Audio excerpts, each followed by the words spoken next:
such as whether the cottage had been subjected to explosives as well as gas, had not been disclosed. In any event, the radical researchers were unrepentant about their own experimental procedures, which had shown, among other things, the need to fill up cracks in skirting and floorboards, an important detail omitted from and eventually added to the Home Office's handbooks. Yet the most stunning omission of all was the ARP officials' refusal to address themselves to the issue of public shelters and the probability that high explosives, not poisonous gases, were likely to pose the greatest dangers to a civilian population. For all these reasons, the group remained adamant in its opinion that the Home Office's program was a tragic deception of the people of this country. The second stage of the ARP campaign then moved on in 1938 from the controversy about gas-proof rooms to the efficacy of government-issued gas masks and the necessity for a large-scale, state-financed scheme of civilian shelters. The first issue was taken up by Fremlin, by this time an employee of Standard Telephone and Cables in London. For this investigation he succeeded in enlisting the support not only of his former Cambridge colleagues, such as the biochemist R.L.M. Singh, but of the Daily Express as well. The Express agreed to purchase gas masks and gases, and to give the story prominent coverage, if, as Fremlin claimed, the masks proved to be ineffective against arsenical smokes. They did. Thus on August 17, 1938 the Express's readers found splashed across the front page, "Gas masks, an investigation, government's civilian designs fail in Daily Express tests, ineffective against chemical smokes." Spread across 3 columns was a picture of Singh, who is here seen awaiting first aid after the fumes had got through his mask. This was one of a number of actions that would lead the government to devise a more effective filter for its 2.6D mask registered. For of far greater importance, however, was the shelter issue. In September 1938 the Left Book Club launched a massive campaign based solely on this aspect of the ARP debate. The LBC initiative featured the combined talents of Bernal, Haldane, and John Strachey, who between them addressed mass meetings in over 40 cities. At the same time Haldane's long-awaited study of ARP was published. Drawing on his experiences in both the First World War and the Spanish Civil War, JBS was able to put forward an authoritative, independent, and fresh critique of the Home Office's program. He quickly discounted the menace of gas, adding that the effect of the ARP department's proposals was to confine people to their homes and thus leave them tragically exposed to the full effects of high explosives. Therefore, in his view, the entire air raid precaution schemes so far adopted are rather worse than useless. 5 Haldane called instead for a 2-part emergency reconstruction of the nation's civil defense system, including such measures as the appointment of a minister in this area, the replacement of ex-servicemen by civil engineers in the ARP department, the digging of trenches in open places, the use of tube stations appropriately modified as underground shelters and, in the long run, the initiation of still more ambitious projects. But JBS was doubtful about how far the government would go in admitting its previous errors. He was therefore convinced that nothing short of a great national movement on non-party lines will force the government to protect the people from the real and terrible dangers which await them. Registered in these circumstances, Haldane very much valued how seriously the shelter question was treated by the CPGB. Shortly thereafter he decided to become a communist. For once, history proved to be on the side of the scientific left. Just as the LBC began its ARP campaign, Britain became gripped in a war scare that lasted until the Munich settlement. Even after Chamberlain's pact with Hitler, it was evident that many people had lost confidence in the Home Office's rationale for sidestepping the issue of public shelters. Within the government itself, doubts were also being raised, up to and including the cabinet itself. As Sir Samuel Hoare, then at the Admiralty, confidentially conceded to the Chancellor of the Exchequer, Sir John Simon, "We are dangerously backward in protection against the consequences of high explosives, especially in the vulnerable areas represented by important industrial cities with crowded populations. It is clear that the country is anxious for large developments in the shelter policy, and the government must adopt measures which will secure vigorous and quick progress with all practicable schemes for providing such protection registered. Later an official historian would recount how the public demand that the government should take steps, regardless of cost, to provide some form of universal protection finally compelled the Home Secretary to admit that a more comprehensive policy was needed. In less than a year the ARP budget rose to £42 million, an increase of nearly 0.00%.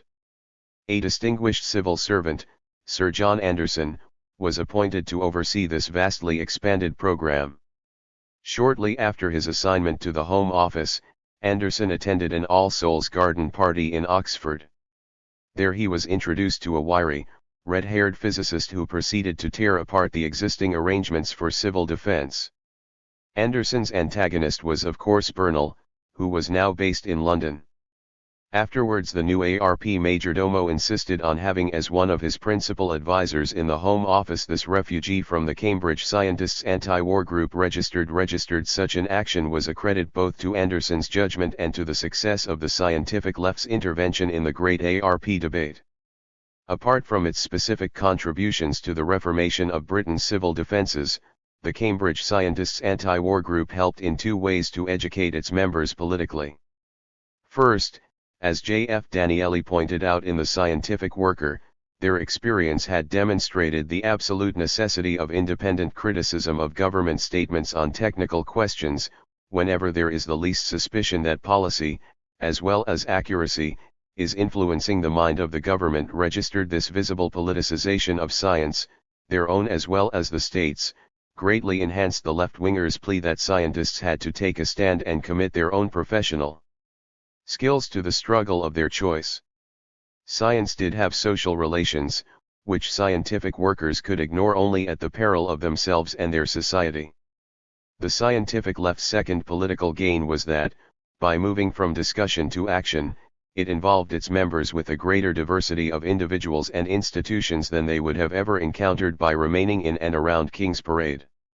For example, shortly after the anti-war group's book was published, John Fremlin found himself dispatched as a speaker to, among other places, the Epsom Trades Council, the Royal Free Hospital, the Hornsey Labour Party, a meeting of the National Association of Labour Teachers in Hackney, the Walthamstow Peace Council, the Halifax chapter of the Peace Pledge Union, a women's guild in South London, the Paddington Communist Party branch, the Streatham Left Book Club and, last but not least, the Harrow Green Contact Club. An adventure in comradeship for men of goodwill, **. Apart from those wider contacts with the British Labour movement, the left scientists linked up in 1936 with their French counterparts to establish a science commission within the International Peace Campaign **. This kind of international cooperation between progressive researchers would later result in the foundation of a World Federation of Scientific Workers. In the short run, however, the net effect of all these endeavors was to drive many of the anti-war group's members into taking up a more explicitly left-wing position. That was how the scientific left grew up in Cambridge. Given what Cambridge represented to the rest of British science, it was now unlikely that the momentum of its young Turks could be contained within the boundaries of a rather sleepy East Anglian market town. 3. A popular front for scientists. The influence of the scientific left quickly radiated outwards from Cambridge after 1935. London now became more important for radicalized scientists, not only as a well-organized subculture in its own right but, almost inevitably, as the administrative hub of what was increasingly a national movement. A clear indication that left-wing researchers had arrived within their own profession was the sympathetic attention they were starting to receive from some of the more liberally minded members of the science establishment. One reason for these unprecedented overtures was that, by design and persuasion, the radicals and liberals had moved closer to one another on several key issues. The approach of a major European war also helped to push the two sides together, in spite of their remaining ideological differences. But we should also recognize, as did the more astute elders of high science, that unless they took a greater interest in the social relations of their community, they would lose ground to the left-wingers who did. In fact, that was why they had already lost control of the Association of Scientific Workers. For the establishment had not adequately reckoned with the tactics of the Cambridge left, led as ever by the irrepressible Bernal.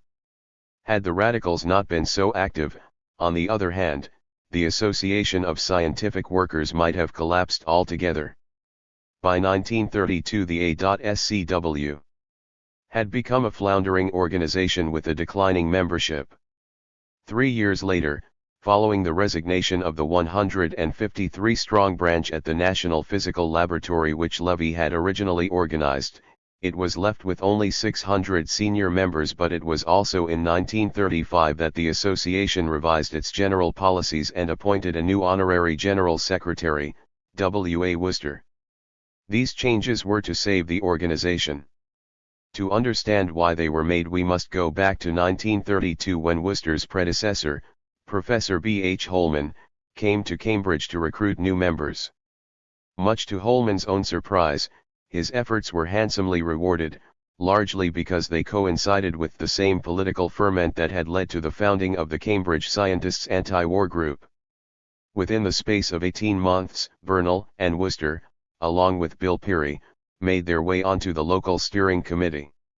The presence of strong contingents from the Dunn and Cavendish labs thereafter helped to boost the Cambridge branch's reputation as the most lively group within the A.SCW registered. Then in 1934 Bernal was elected to the association's National Executive Committee.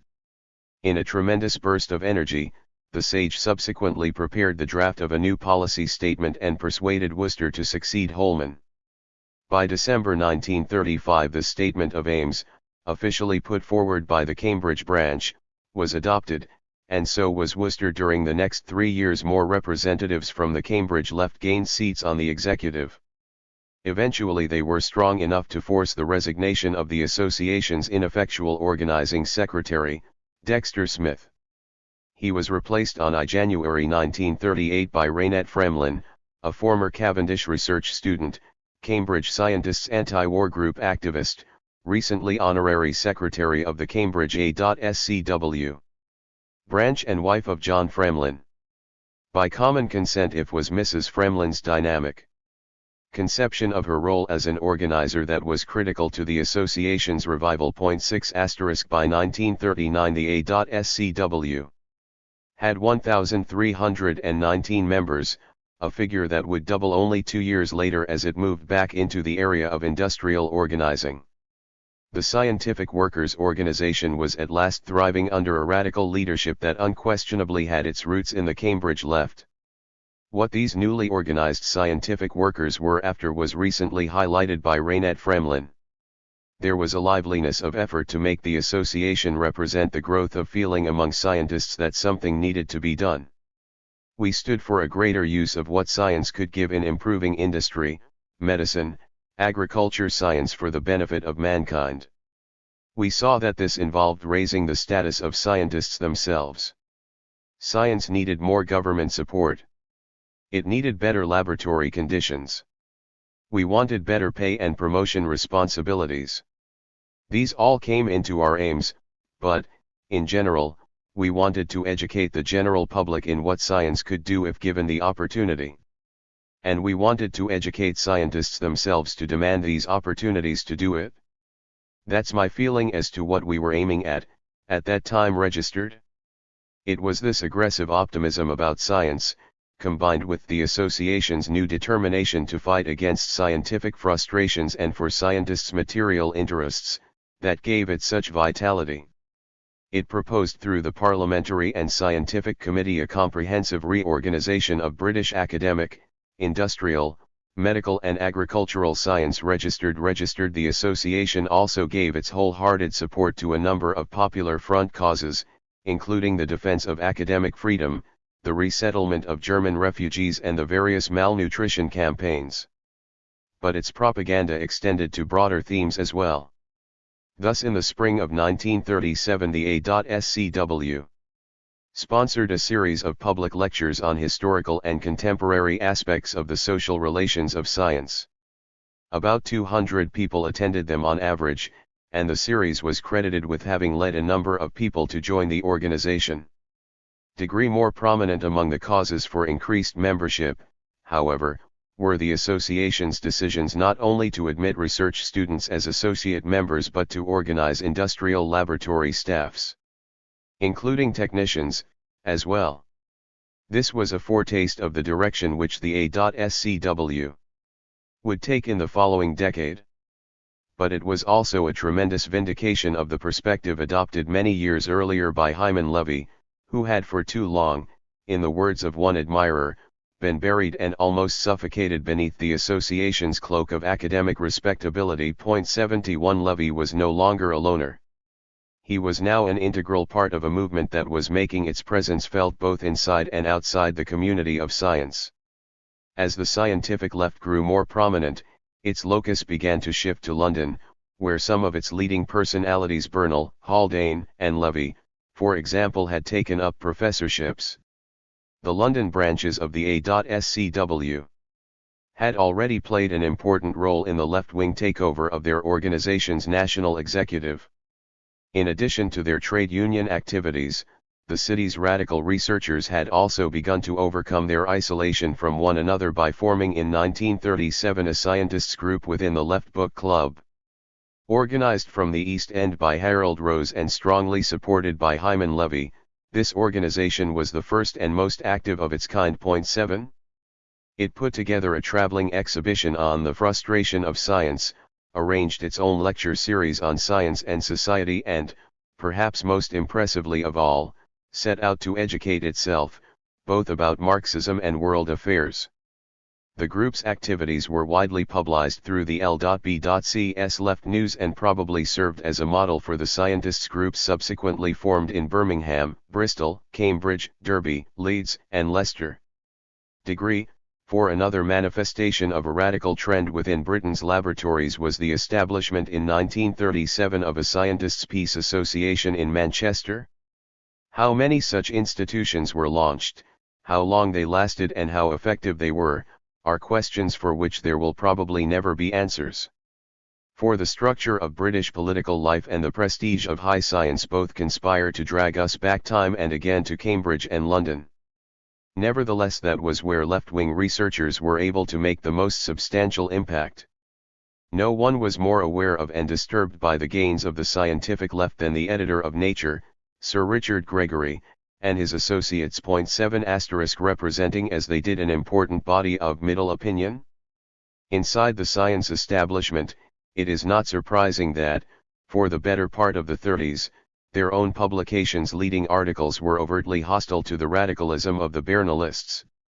Hence Nature could always be relied upon to criticize severely such left-wing initiatives as the Cambridge Scientists' Anti-War Group's experiments, registered the Association of Scientific Workers' proposals for reorganizing research registered, and even Bernal's social function of science registered. Degree it also took every opportunity to score the Soviet Union for its restrictions on the intellectual autonomy of its scientific community registered. In fact, apart from its praise of the U.S.S.R.S. polar expedition of 1937,8%, the journal never once uttered a favorable comment about Soviet science in any of its leading articles, from the revolution of 1917 to the outbreak of the Second World War. On the basis of this record, the emergence of a scientific popular front that united the left with some of its staunchest critics appeared to be most improbable. However, beneath the surface of Nature's composed anti-communism, there was actually a good deal of ideological turmoil. Contrary to the earlier expectations of Gregory and the scientific establishment, British capitalism was proving unable to evolve with ease an economic and political environment conducive to the development of a scientific renaissance. Not only were scientists underemployed, but their advice to the government was quite plainly ignored as well. While the Depression was breaking down scientific morale at home, the rise of fascism was playing havoc with the vaunted internationalism of science. The Nazis constituted a special problem for Nature. Not only were they guilty of persecuting the German scientific community, but, and this was a real embarrassment, their eugenic policies were not all that different from those which the journal was still backing. A further blow to its hopes for the development of science as a progressive force came in the form of new schemes for the militarization of the British research community. The net effect of all these tribulations was to demonstrate to Gregory and his associates that society, not science, had the final say in the direction of scientific as well as social change. To the extent that they saw the emergence of historical forces inimical to their self-interests, nature and the establishment were accordingly obliged to revise their political outlook and rally their fellow scientists to it. Otherwise they might lose that initiative to those infernal young Marxists. These ideological uncertainties presented the scientific left with opportunities both to compete for the leadership of their peers and to pull some of their elders in a more liberal direction. Although science's senior statesmen remained committed to capitalism, albeit of a more planned and scientific variety *, they were ripe for conversion or co-option on a number of lesser fronts. These included their assimilation into organizations devoted to the relief of German refugees, the defense of civil liberties, the fight against malnutrition, the attack on biological racism and the prevention of war. The younger radicals were also keen to prevent the more progressive members of the establishment from completely abandoning the Association of Scientific Workers, which therefore retained them in various honorific positions. What ultimately made these unprecedented alliances more plausible, however, was the growing evidence of the scientific left's professional respectability. By the late 30s no one in his right mind could deny its adherents' devotion to the advancement and defense of scientific virtues. Their leaders included some of the most brilliant researchers of the interwar period. Their political allies in the wider Popular Front were becoming ever more scientific in their orientations. And then one began to pore over the left-wingers' writings on the social relations of science, all of which were dedicated to the widest possible extension of scientific knowledge. If the message about the relative soundness of these men and women had still not been received, then, finally, this was no fault of their faithful publicists, Richie Calder of the Daily Herald, J. G. Crowther of the Manchester Guardian, and C. P. Snow, in his capacity as editor of Discovery magazine registered for. Here indeed was a combination of forces that ought to have won the sympathy of all but the most conservatively minded figures. Rather than give a detailed account of how these processes developed and interacted throughout the 30s, let us instead concentrate on how they affected just one individual, Julian Huxley, and a single institution, the British Association for the Advancement of Science. Huxley, we may recall from Chapter 1, was a prototypical scientist of middle opinion in the 1920s. Among other things, he was a moderate eugenist, the president of the Association of Scientific Workers during its most apolitical phase and the proponent of a rather Victorian form of scientific humanism. But like many of his ilk, Huxley was alarmed by the scientific retrogression he saw around him. His immediate response was to jump on the planning bandwagon, both as a foundation member of the Society for Political and Economic Planning and as an associate of the Next 5 Years group. So far he seemed to be an unexceptional figure who had happily steeped himself in the wisdom of nature. At the same time, however, Huxley was prepared to accept the tutelage of his left-wing friends when it came to three crucial issues: the USSR, eugenics and the social relations of science. It was Crowther who first introduced Huxley to the achievements of Soviet science, in the summer of 1931. Huxley's initial impression of socialism, as a scientist among the Soviets, could not have been more favorable. Of course the Russian economy was planned throughout. Registered but, much more importantly, science is an essential part of the Russian plan. Marxist philosophy is largely based upon natural science. Not only does it assert that the method of science is the only method in the long run for bringing phenomena under our control, not only does it assert that this is applicable to social as well as to biological and physical phenomena, but it asserts that the scientific attitude must form part of the communists' general outlook. Sent. Through the elevation of science and scientific method to its proper place in affairs, Huxley concluded, the new Russia is in advance of other countries. 8 Nevertheless, his experiences in the Soviet Union neither persuaded him to become a socialist nor moved nature to soften its anti-communism. What they did allow. Practice 241. was the growth of a somewhat more generous estimate of the Soviet Union's scientific achievements. Huxley's views on eugenics underwent a similar transformation, in part because Lancelot Hogben did not hesitate to inform his friend that, in propagating them, he was acting like a neo-Nazi registered ape. Thus, in contrast to his complaint in 1931 that the stupid and the shiftless were inheriting the earth, Huxley emerged in 1936 to address the Eugenics Society on the need to take an environmentalist perspective. After quoting Hogben, who was anathema to most eugenists, registered on the need for equalizing educational opportunity before measuring levels of intelligence, Huxley finished his Galton lecture by asserting that we shall only progress in our attempt to disentangle the effects of nature from those of nurture insofar as we follow the footsteps of the geneticist and equalize environment.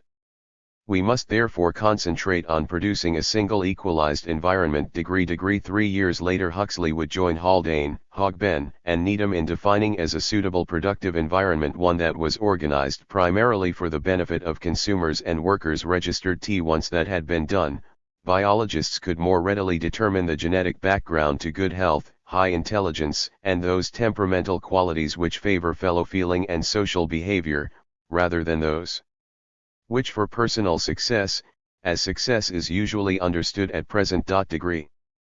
Though he still sought biological explanations for social behavior, Huxley had at least abandoned his previously reactionary approach to these questions.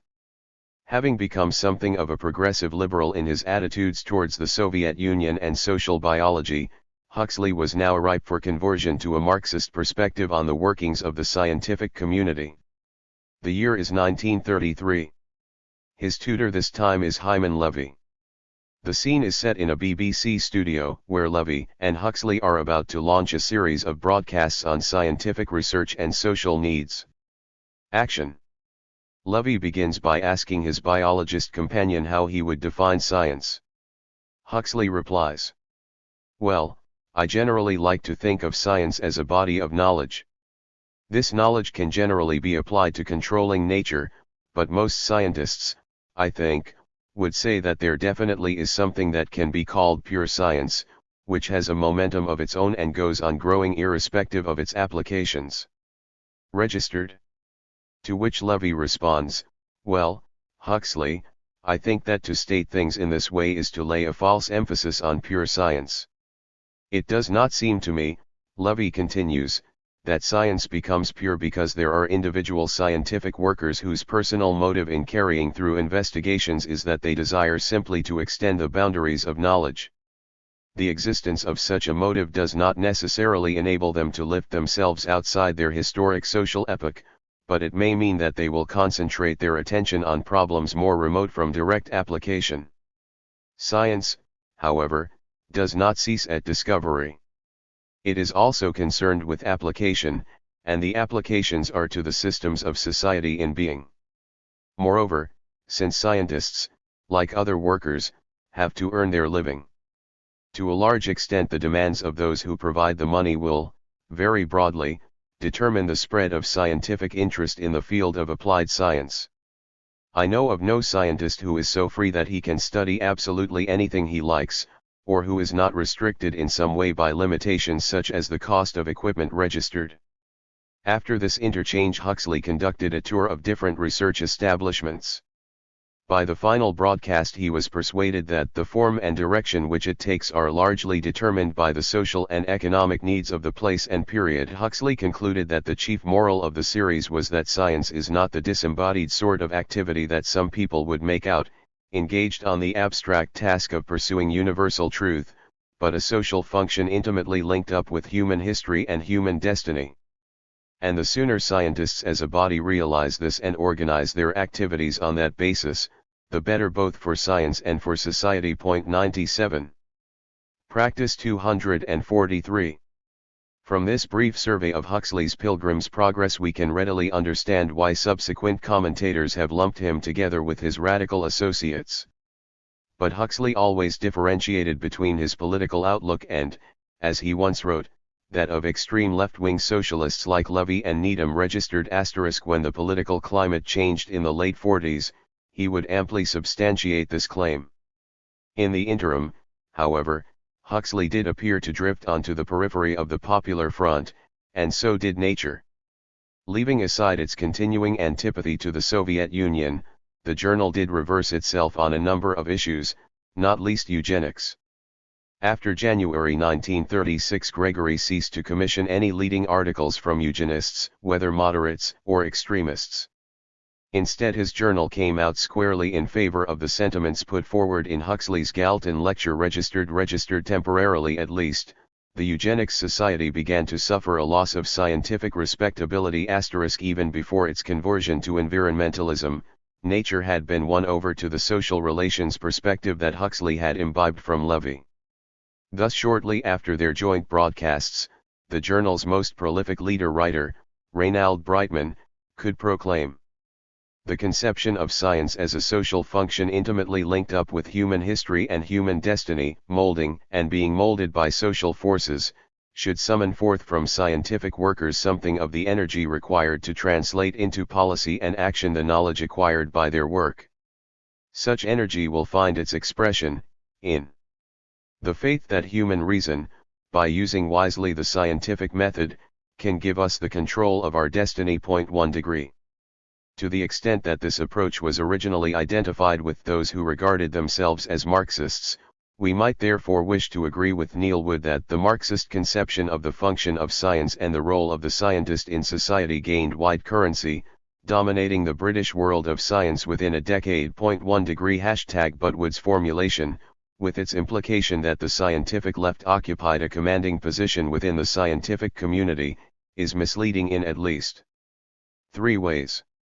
First, Nature represented in the 1930s, at most, only a progressive minority within the science establishment.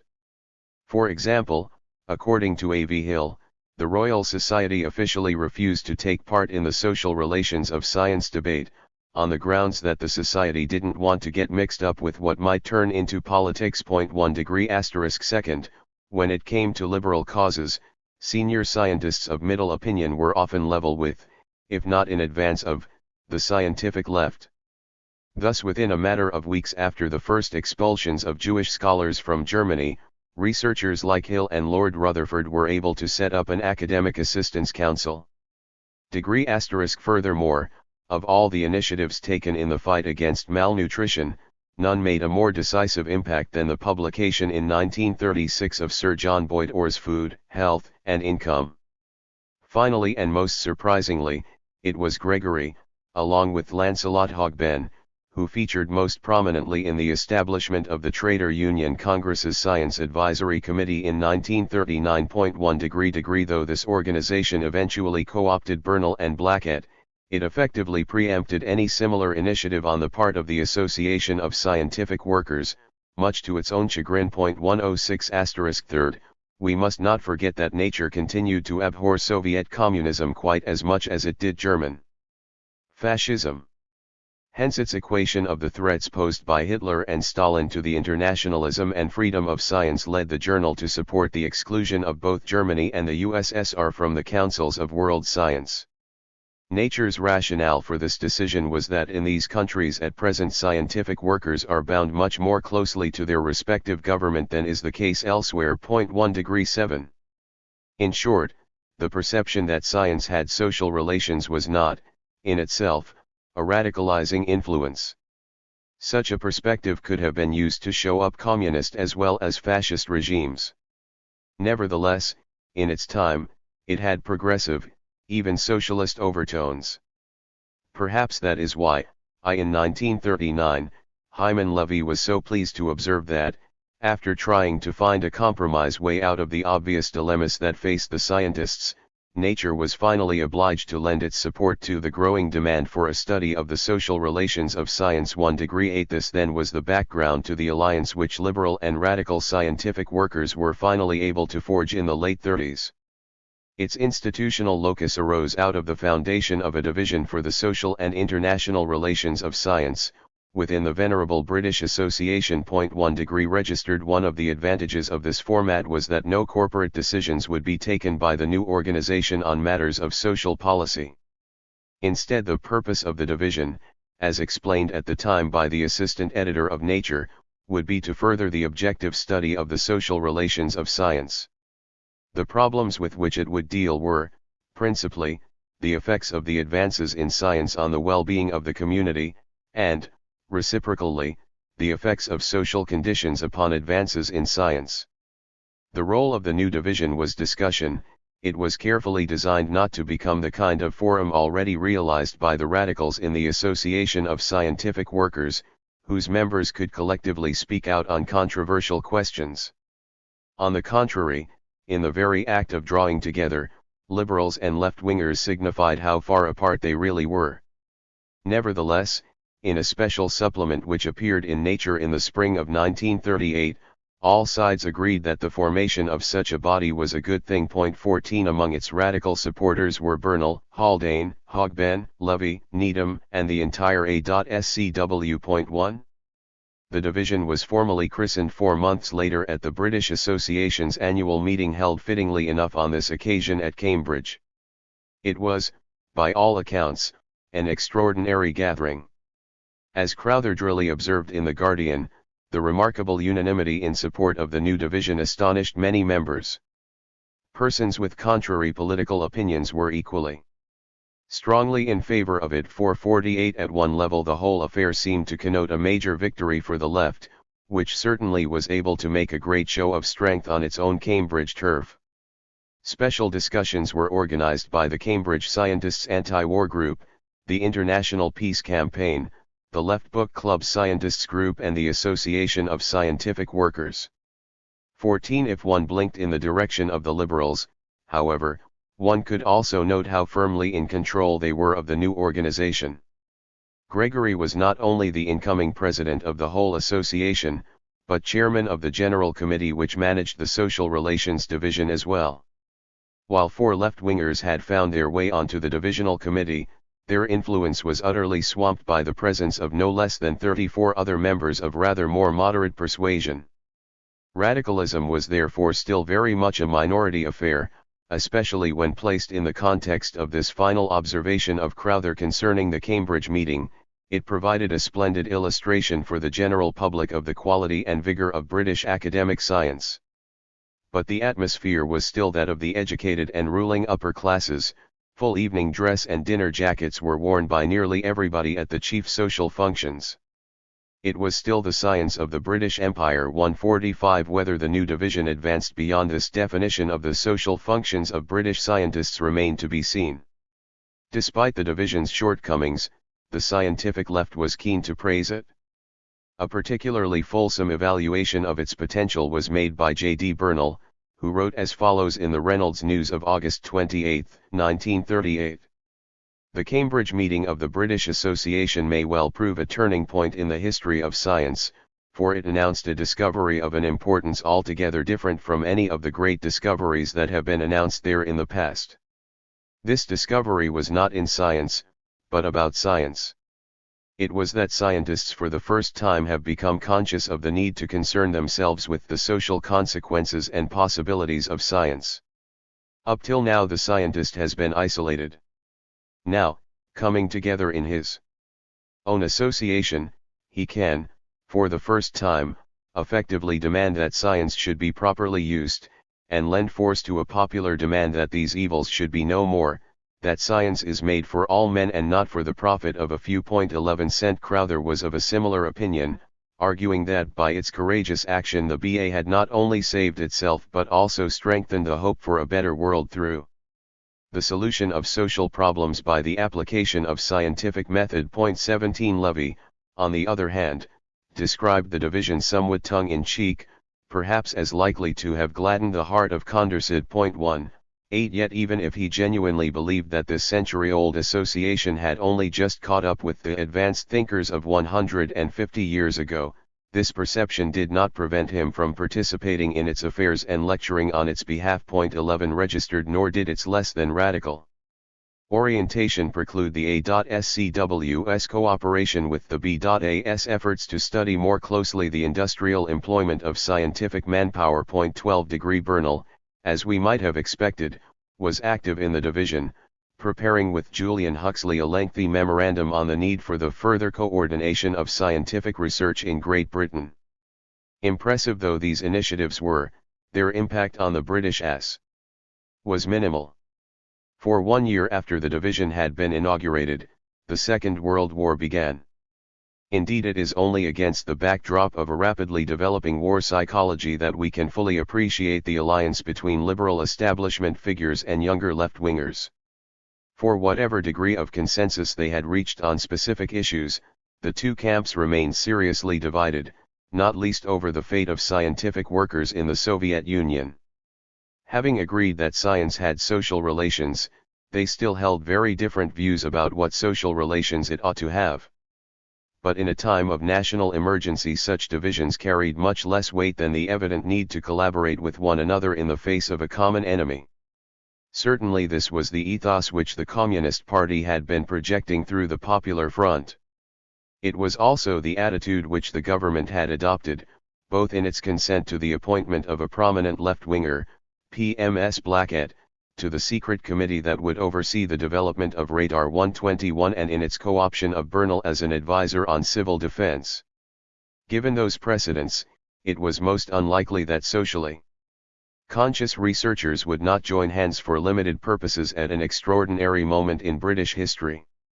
One symbol of the pressures which those circumstances exerted was that nature's first and most detailed proposal for the wartime mobilization of scientific workers was anonymously written by J.D. Bernal, the only leading article he ever wrote for the journal. 2. Another sign of change was the B.A.S. division, founded in the shadow of Munich and organized when the hope of peace in our time was fast fading. But we should also recognize that, had the scientific left failed, either organizationally or intellectually, to coalesce as effectively as it did in the 1930s, the science establishment would never have been confronted with the necessity for an alliance in the first place. To that extent we must credit left-wing researchers with a substantial political achievement. Against very severe odds, they had been able to generate, out of their own limited resources and those of the Popular Front, a sense of radical movement within an exceptionally staid scientific community.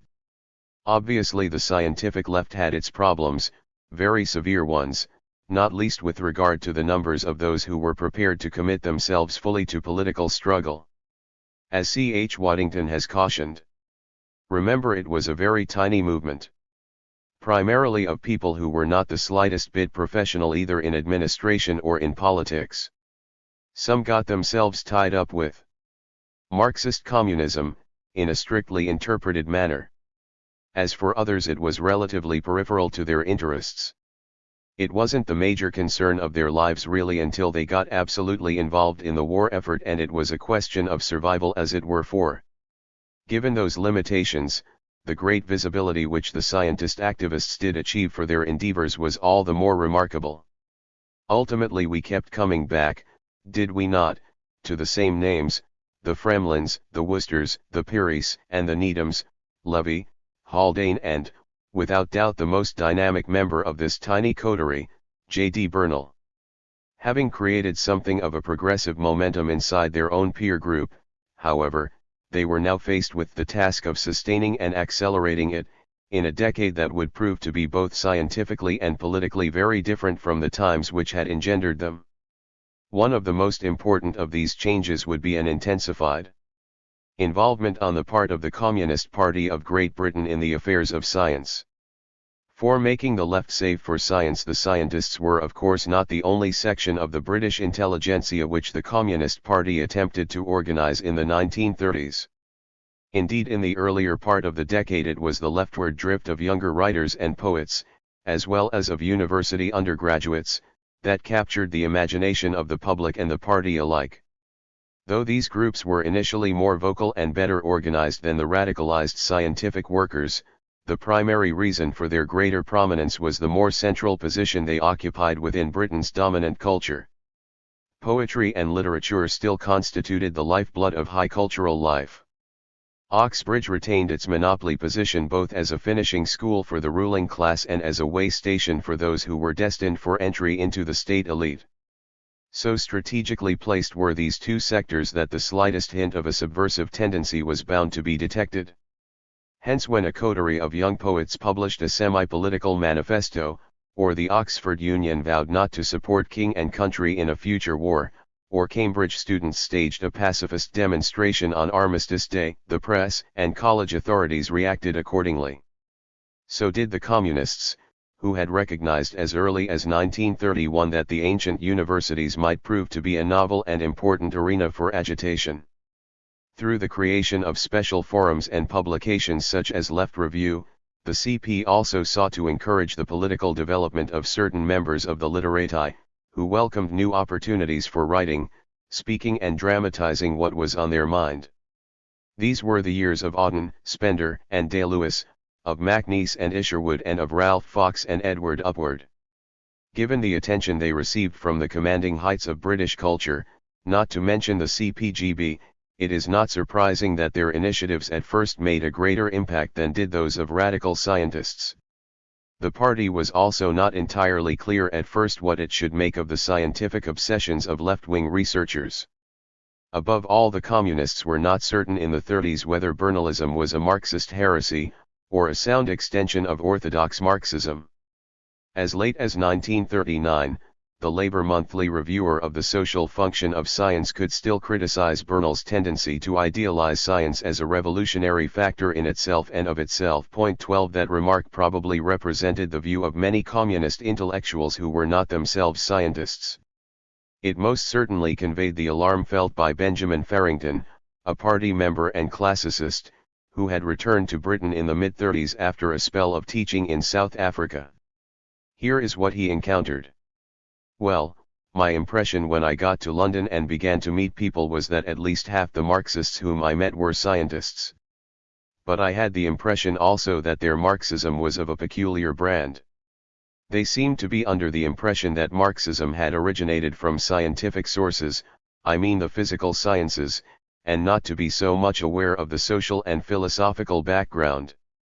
And I was alerted to this owing to the fact that we in Cape Town, the Marxists whom I had come across, were very alert to Trotskyism, very keen on Leninism and just ready to be alarmed at the way Stalin was developing, you see. And this picture of communism was in my mind. But in England, chiefly also among scientists, I found a complete optimism about Marxism and science. It seemed to them, and I heard the actual words from them, that Marxism was the theory which gave science its opportunity. And it seemed as if science and Marxism had absolutely been married to one another, they were the same kind of thing. And this used to worry me and disappoint me, because I hadn't looked at Marxism in that light. 125 Though Farrington probably gives too much credit to the scientists for creating the left's obsession with science, he was aggrieved at the ways in which they specifically magnified the role of scientific and technical advances as the key factor in social change. Bernal, he felt, was particularly guilty of this error. Perhaps the most impressive champion of Marxism was J.D. Bernal. A most attractive man in every way. But I remember the first time that I heard him giving a public lecture, saying to myself, well, Bernal is obviously under the impression that Marxism is a product of the physical sciences. And then when the Modern Quarterly was founded, Bernal contributed an article on the social function of science, in which he said, the discovery of civilization was a local event. It had acquired nearly all its essential features by the 6th millennium BC, but only at its center somewhere between Mesopotamia and India. We cannot trace in the succeeding thousands of years, right up to the Renaissance and the beginning of our own times, any substantial changes in the quality of civilization. As I say, this kind of mentality, you can understand, made me gasp. I mean, my life was spent trying to persuade people that they should learn Greek, and then that they should learn Latin and read Virgil and Tacitus and Cicero, and then that they should understand the astonishing change which had taken place when religion derived from the third great center of antiquity, the Jewish religion, conquered the pagan world and became the religion of Europe, without which you can't understand the history of Europe. And to find the whole thing dismissed as we cannot find right up to the beginning of our own times any substantial changes in the quality of civilization, I mean most of the world that interested me was ruled out by those judgments. #sent The interest of Farrington's testimony here is that it comes from a communist who worked closely with and greatly respected Bernal, Haldane, and Levy, in particular. Moreover, as a noted historian of ancient science and sympathetic biographer of Francis Bacon 1, he cannot be charged with the traditional biases of an arts man who ignores or denigrates scientific knowledge and its practitioners. What Farrington did find objectionable was the scientism of Bernal and his associates, their over-evaluation and reification of their science as the revolutionary force behind the collapse of capitalism and the rise of socialism. In that respect, he undoubtedly spoke for other Marxists who were less than scientific. Nevertheless, as a result of the scientific left's organizational gains, the influence of a scientized Soviet Marxism, the Popular Front's defense of science and civilization, and the containment of class conflict in an unscientific Britain, scientific workers were beginning to establish their own cultural preeminence within the left. This shift in emphasis was symbolized in 1938 by the simultaneous demise of Left Review and the birth of the modern quarterly.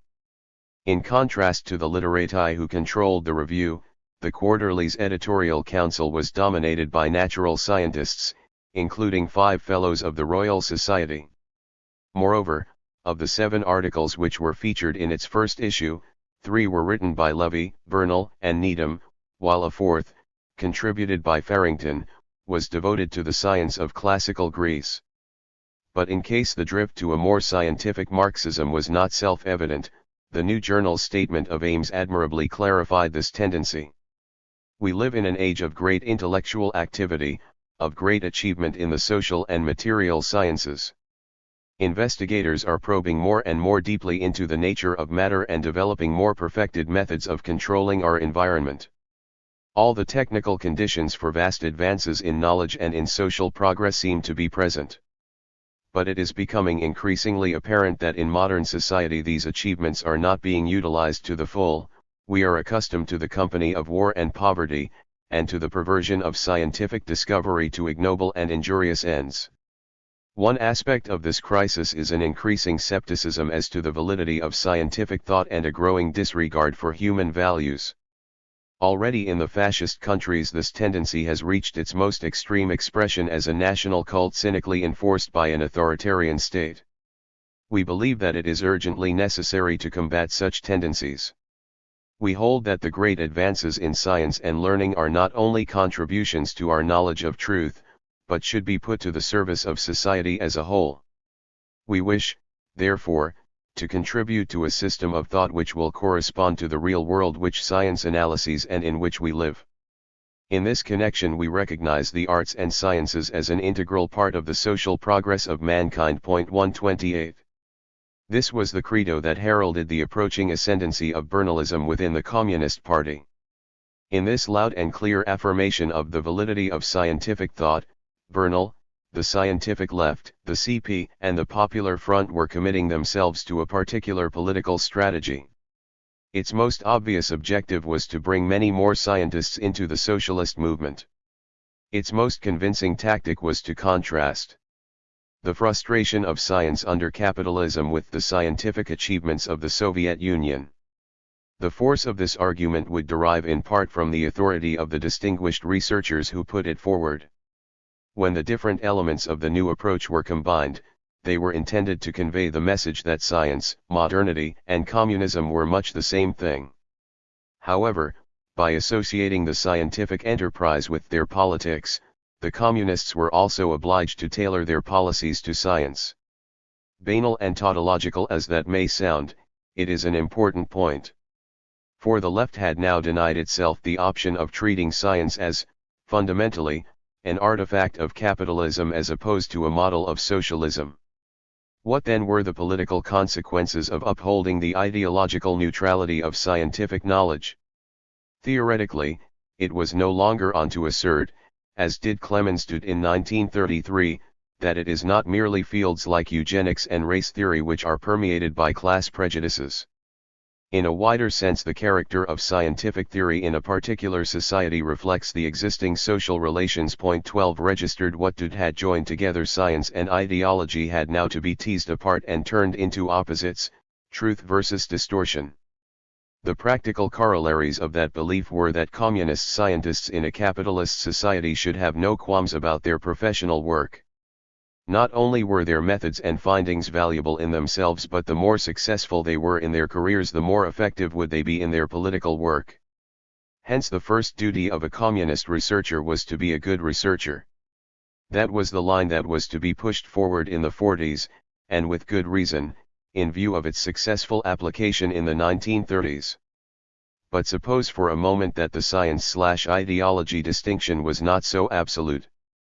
Imagine further that British capitalism recovered its economic stride and scientifically reformed itself. Then consider the possibility that, in attempting to clear away the barriers between intellectual and manual workers, the USSR discovered that it had to break with both the theories and the practices of bourgeois science, otherwise the aims of socialism could not be achieved. If all of these fantasies, and that is how they would have been regarded in the late 30s, ever materialized, in what direction would communist scientists in Britain have had to start changing their personal, professional, and political lives? To the best of my knowledge, only one man in this period took those sorts of propositions seriously and tried to work out what bearing they might have on the conduct of bourgeois socialists. His name was Christopher Caldwell, an engineer turned freelance writer, a communist based in the East End of London and one of a select number of young intellectuals who died in the Spanish Civil War. In his Illusion and Reality, first published in 1937, Caldwell maintains that people like himself have three possible roles in relation to the proletariat: opposition, alliance, or assimilation. 1*. His usage of alliance and assimilation is ambiguous. At times it seems to denote nothing more than a distinction between those who are and are not members of the Communist Party. But these terms also have wider connotations for Caldwell. Thus, to be assimilated fully into the working class, to become a real communist, entails, on the part of bourgeois revolutionaries, the fulfillment of two obligations above and beyond party membership. One of these is the development of a shared existence, materially as well as politically, with the proletariat. The other is the acceptance of proletarian leadership in one's own special field. On neither count does he feel that left-wing intellectuals are trying to change the character of their lives and their consciousness. To Caldwell, this split between their proletarian ideology and their bourgeois lifestyle is fraught with personal and political dangers. Here is how he characterizes their dilemmas. They announce themselves as prepared to merge with the proletariat, to accept its theory and its organization in every field of concrete living except that of science. Now, this reservation, unimportant to an ordinary man, is absolutely disastrous for a scientist, precisely because his most important function is to be a scientist. It leads to a gradual separation between his living and his science, his living as a proletarian diverging increasingly from his science as a bourgeois. All his proletarian aspirations gather at one pole, all his bourgeois science at the other. Of course, this separation cannot take place without a mutual distortion. His proletarian living bursts into his science in the form of crude and grotesque scraps of Marxist phraseology and the mechanical application of the living proletarian theory. His bourgeois science bursts into his proletarian living in the form of extraordinary, and quite unnecessary, outbursts of bourgeois independence and indiscipline, or quite apparent bourgeois distortions of the party's revolutionary theory. It leads to an unconscious dishonesty in his science as of a man exploiting the revolution for his own ends. This is only dishonest because it is unconscious. If open, it would be a fair working alliance, an acknowledged treaty like that which politically unites the different parties of the People's Front. 1*1. What disturbs Caldwell about the reservations of left intellectuals with regard to their freedom in a future socialist society is that, if all these different petty bourgeois claims were granted, they would, when lumped together, negate any proletarian society at all, and simply equal the retention of the present system against which they revolt. 18. Naturally, this criticism does not affect the individuals who make the demand, for they have carefully segregated their particular fields of interest from the field of life as a whole, and the scientist is, for example, quite content to see the artist proletarianized. 1%*. It is for this very reason, Caldwell concludes, that the more the petty bourgeois becomes revolutionary, the less he can operate in his own organizations with other bourgeois revolutionaries, and the more he becomes an individual under the hegemony of the proletariat. 154 Caudwell's perspective, however acute and challenging, simply could not be applied immediately to the circumstances of the British intelligentsia.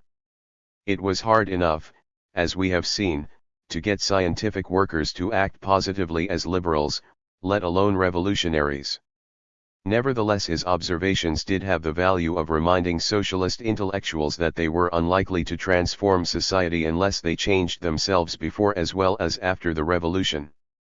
Hence, at some point, the Popular Front mentality that we are all scientists now must give way to a more painful, demanding, and liberating form of politics. Otherwise, communist scientists shall be forever tempted to place their science before their socialism or, even worse, collapse the latter into the former.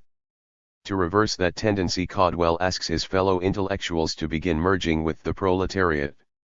The contrast between his utopian strategy and the realistic one adopted by the CPGB is evident when we turn to the political evolution of J.B.S. Haldane. Haldane, we may recall, was highly sensitive to the gulf that his aristocratic past had created between him and his proletarian allies. He was, still more remarkably, willing to break with many aspects of his bourgeois world. At the same time, he knew, as did the CP, that who he was could be exploited in the service of the Popular Front. And they were right, of course. Whether it was the Albert Hall or Trafalgar Square, JBS could pack them in. One indication of his drawing power was that a lecture he gave in 1937 on a dialectical approach to biology, not exactly everyone's idea of fun, attracted an audience in London of more than 180 people. 1 Another testimonial to Haldane's charisma has come from Lord Ashby, who in 1936 was just embarking on his academic career at the University of Bristol. I do remember there being a group who were so interested in the Spanish War that we asked J.B.S. Haldane down to Bristol, and we couldn't get a hall big enough for him to talk in. There was an enormous sympathy and interest in what Haldane was then standing for, which was really that scientists as an elite, and that's how scientists used to think of themselves in those days, should stand up for their political principles. Haldane gave a talk on the Spanish War. I remember he arrived with a beret and sheaves of notes, having come from Spain. He got a most enthusiastic reception, and I was one of the people who stayed up all night, because we had to put him on the first train in the morning to get back to London. 186. That scene was to be reenacted hundreds of times in the coming decade. Each time Haldane would find himself at the center of these rituals, through which his aristocratic status was restored to him. Haldane regretted his entrapment in this vicious circle, but he accepted the political conventions that put him there in the first place. Indeed, only a few years later he would consent to the release of an extraordinary hagiographical account of his life. This was part of the C.P.S. strategy to turn JBS into a hero of the people. He speaks to millions. This is the story of Professor John Burton Sanderson Haldane, Fellow of the Royal Society, member of the French Société de Biologie, honorary MEM. Practice 257. Burr of the Academy of Science of the USSR and member of the Executive Committee of the Communist Party. It is the story of an outstanding British scientist whose life has been dedicated to the investigation of problems that will help ordinary men and women to live and work under healthier and safer conditions. Above all, it is the story of a professor whose teachings have been taken to millions of people through popular books, magazines, and newspapers, especially through the columns of the Daily Worker. All his work is related to the fight for human progress and the seeking of truth for the benefit of the people, but he will deny that everything he does is of immediate practical value. Meantime, he believes in giving ordinary people an understanding of scientific matters, and equipping them with a scientific way of thinking. The popularity and fame of his Daily Worker articles proves how right he is in this view. 187. Haldane. Royal Society. USSR. Communist Party. Outstanding British scientist. Dedicated to ordinary men and women whose teachings have been taken to millions of people, his work, the fight for human progress. Seeking of truth for the benefit of the people. Giving ordinary people a scientific way of thinking. Here we see JBS turned into an object of reverence, a man for, but, inevitably, not of the people, an Olympian figure whose teachings could inspire ordinary men and women. It would be an absurdity to countenance the assimilation of such a person into the proletariat. Yet placed against the uncertain rewards of Caldwell's politics, J.B.'s choice and, by extension, that of his comrades was, in the context of the 30s and the ideology of Bernalism, a sensible and correct one.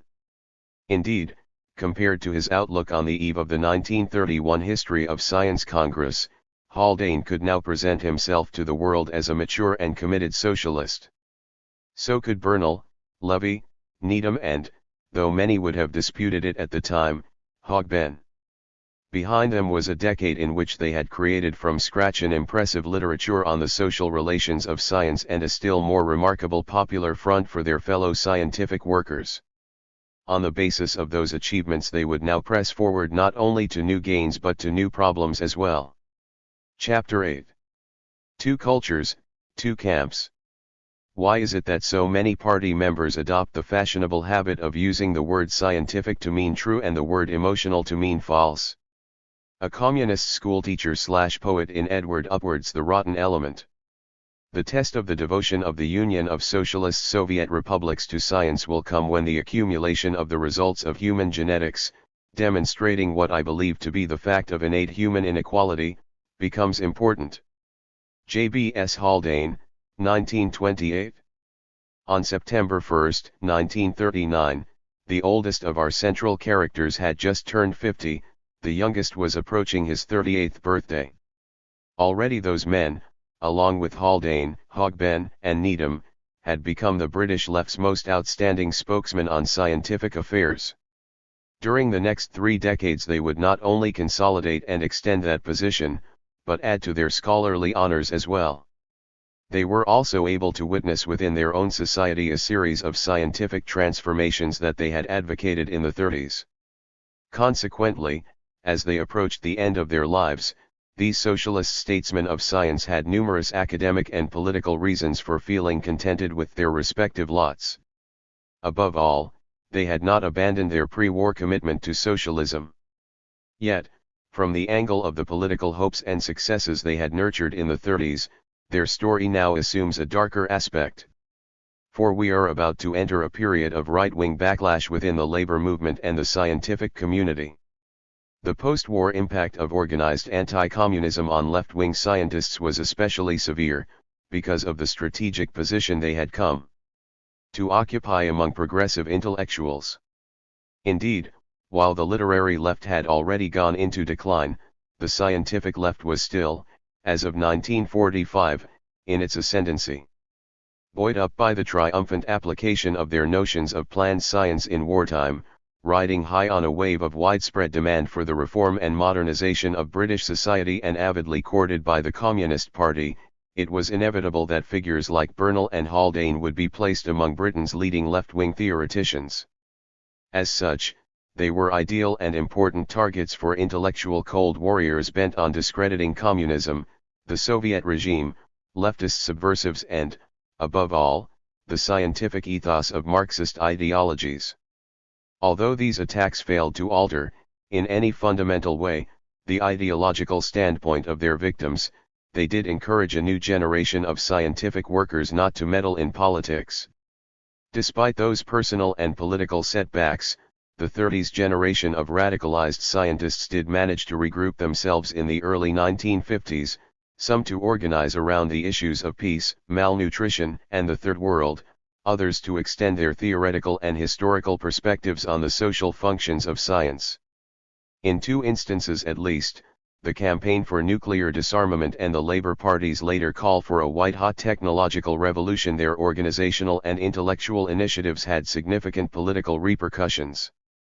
but it was not until the foundation in 1969 of the British Society for Social Responsibility in Science that the old scientific left could be certain that there would be a new generation of socialists to carry on its work into the future. Scientific warfare. The scientific left, with some notable exceptions, wholeheartedly supported the national war effort from the very onset of the Second World War. Indeed, the greatest fear of many radicalized scientific workers was that their skills would not be effectively utilized by the fighting services.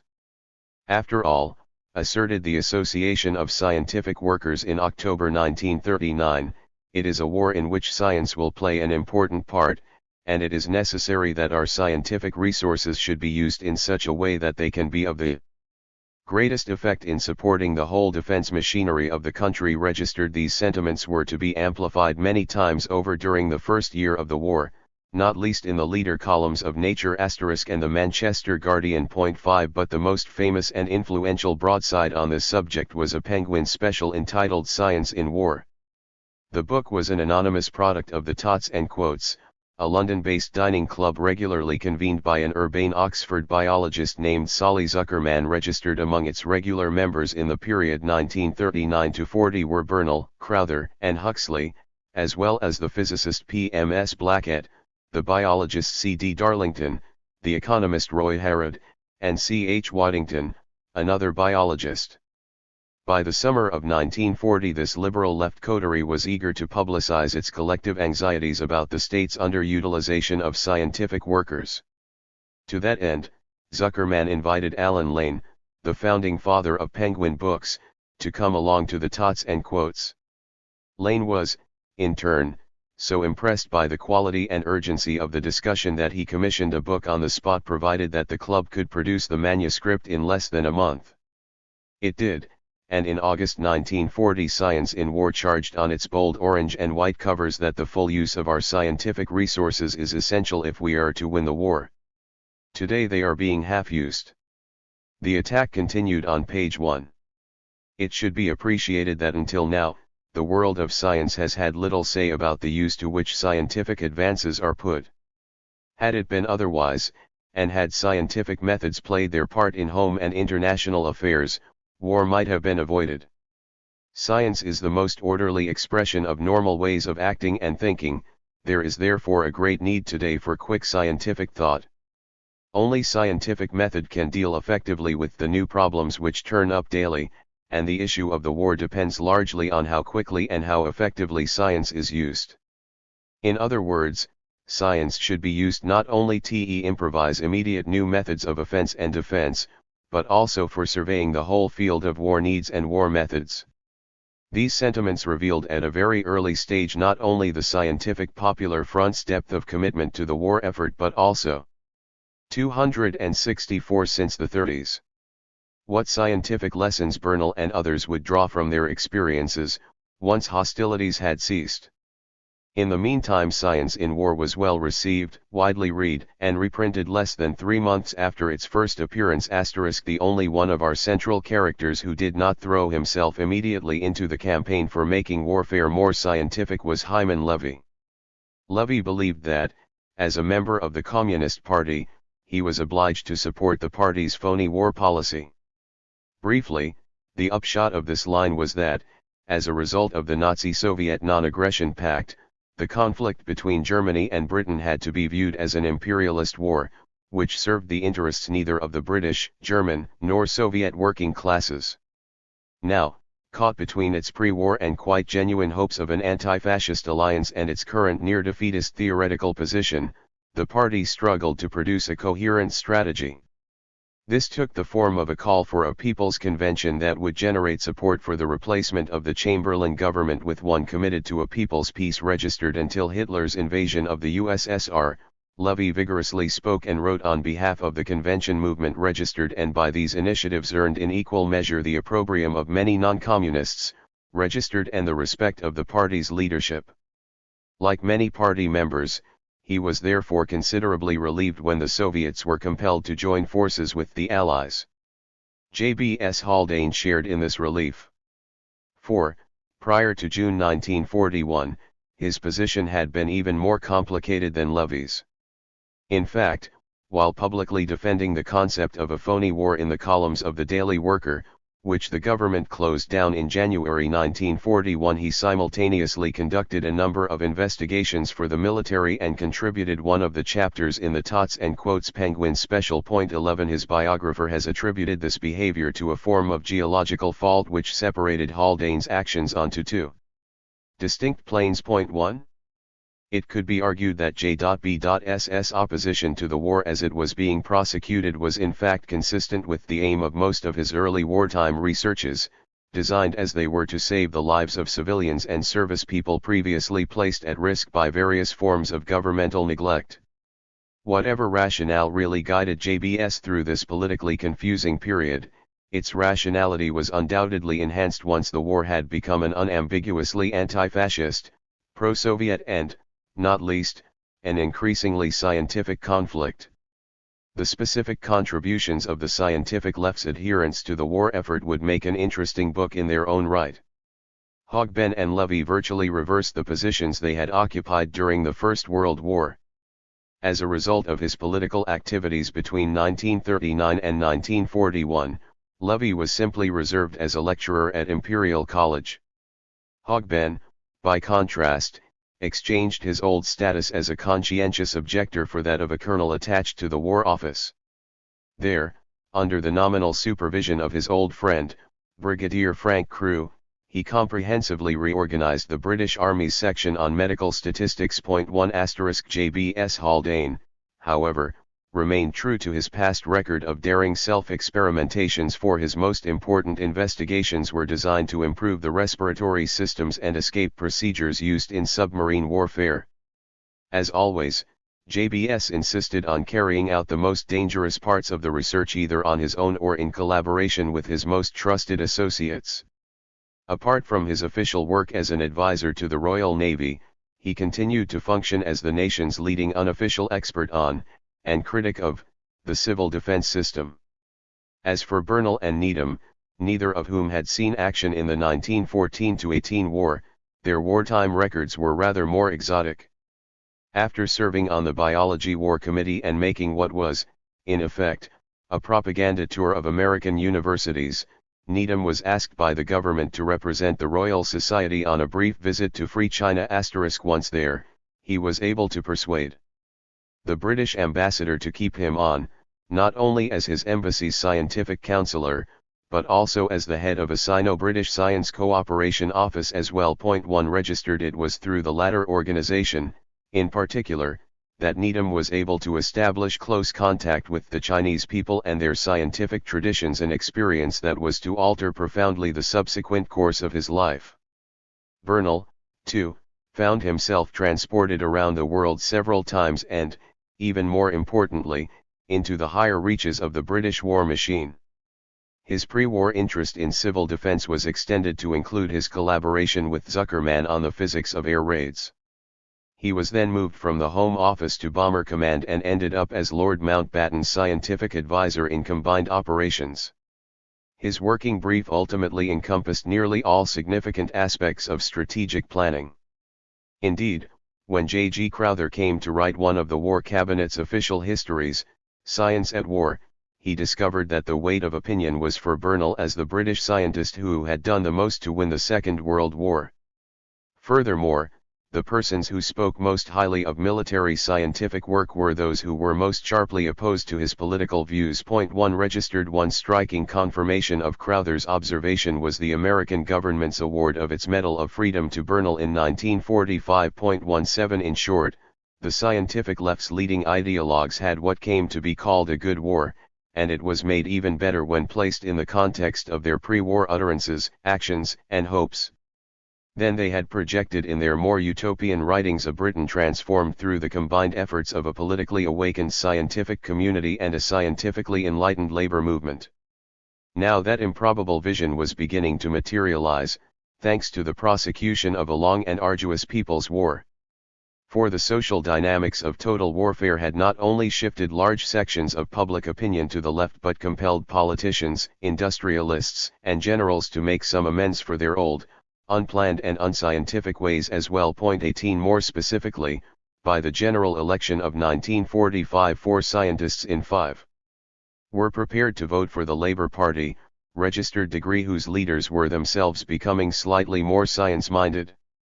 The Communists had grown still more vociferous in their support of scientific socialism, while the Association of Scientific Workers and British Association for the Advancement of Science had both emerged as thriving havens for socially responsible scientists, engineers, and technicians. These were some of the many indications of a new convergence of commitments to science, planning and, above all, the people.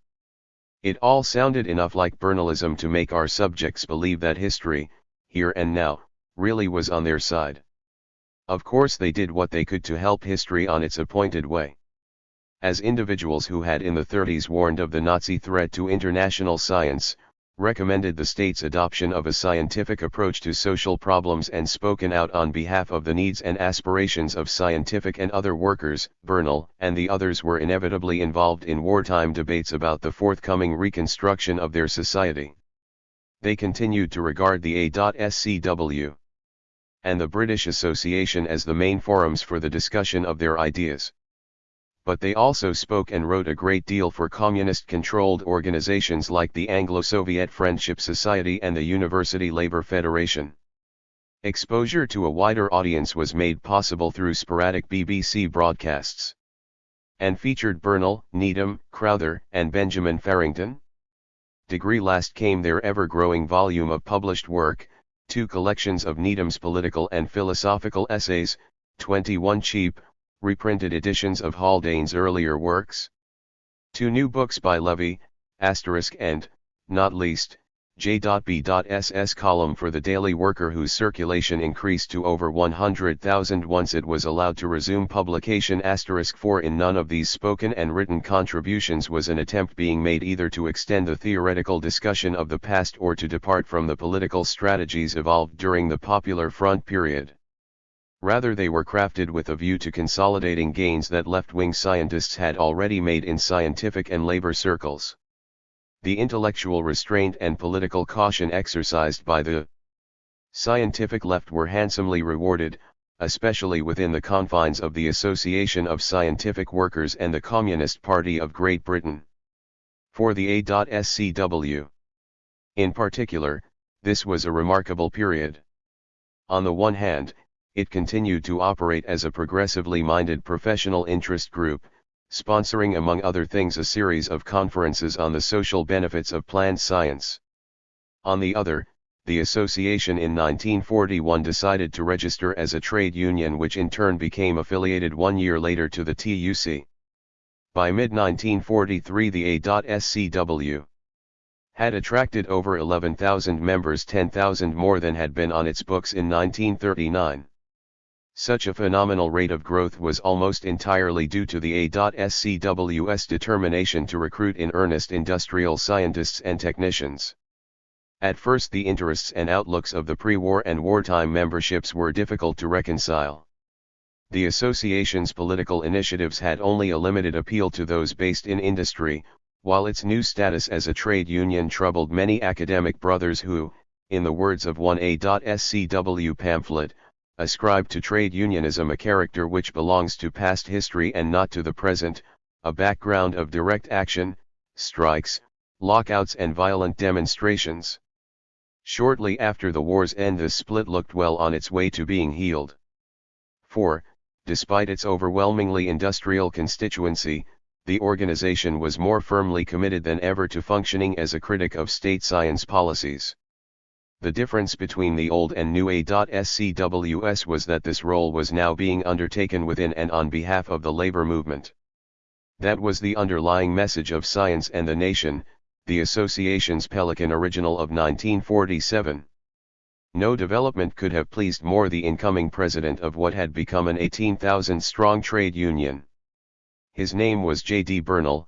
This rapid assimilation into the labor movement of large numbers of scientific workers led by left-wing academics was one reason why the CP paid increasing attention to the claims of science in the 1940s.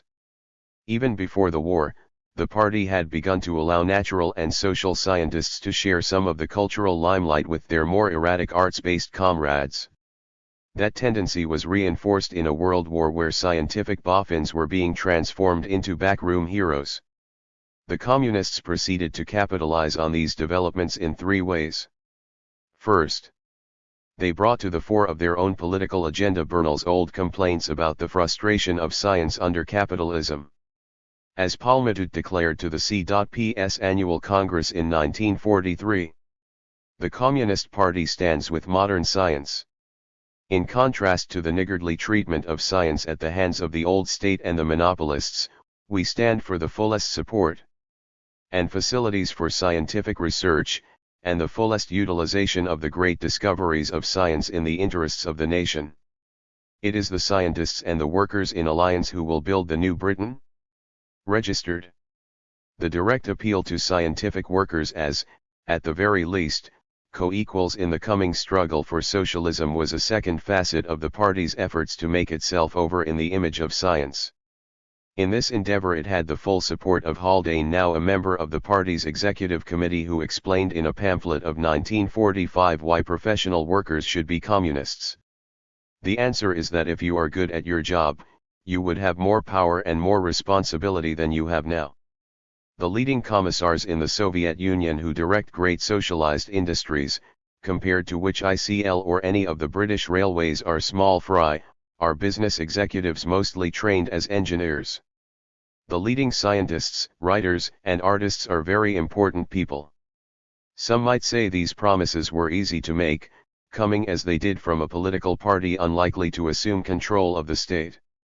Just how earnest the CP had become about the scientific aspects of its socialism was therefore best judged in the light of the serious and extended discussions which it launched between 1945 and 1946 on the history, philosophy, social relations, and politics of science. For the first time economists, historians, and philosophers inside the party were seriously debating a range of scientific issues that had first been raised by Bernal, Haldane, Hogben, Levy and Needham. Echoes from these debates reverberated through the pages of Modern Quarterly. But the main forum here was the Engels Society, an organization set up in 1946 to deepen and publicize the party's interest in the past, present and future situation of scientific workers. The political good fortune of the scientific left was not limited to gains made on its own turf. Things were also looking up inside the British Association for the Advancement of Science. Because of various wartime exigencies, the association was obliged to operate through the largely London-based committee which ran its division for the social and international relations of science.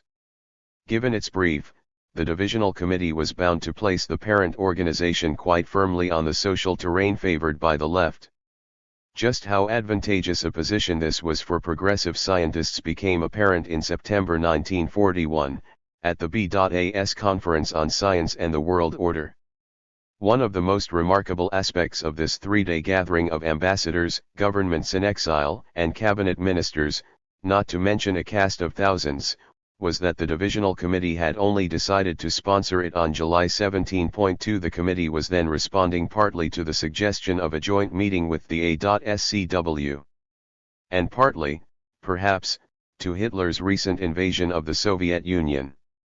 Whatever its precise origins, the conference was quickly built up into a major propaganda exercise on behalf of both the Allied war effort and, as it transpired, the proponents of scientific planning and planned science.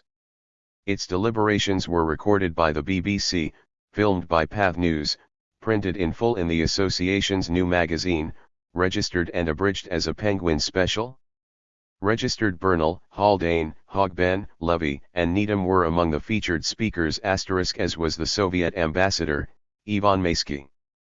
Although, as expected, the conference endorsed the nostrums of intellectual freedom contained in a charter of scientific fellowship, its political significance lay elsewhere. An interesting fact, noted in the journal Chemistry and Industry, is that of the 60 or more speakers at the BA conference, the great majority expressed, or implied, the conviction that scientific planning could be wholly successful only under a non-profit system, which would automatically remove probable sources of opposition to the scheme science would propose. Registered. That did not mean, however, that the venerable British Association was about to become a parasocialist institution. But at least its divisional committee was now prepared to attempt an injection of the scientific ethos into social and economic planning. To that end it set up a number of new subcommittees, organized several smaller-scale conferences and established contact with a number of planning bodies. One small step for the scientific left, a giant leap for the BA, at least compared to its rather sleepy existence of a decade before. However, when wartime changes in the image and outlook of the association are compared with those of other, still more august institutions, its transformation seems less remarkable. For the war enforced upon many sections of the British ruling class a new awareness of the potential benefits of a scientifically retooled society. This perspective probably came most easily to senior military commanders, who now often relied upon the operations research performed by their own scientific advisors. But it was also being adopted by increasing numbers of industrialists, social scientists, civil servants, and politicians.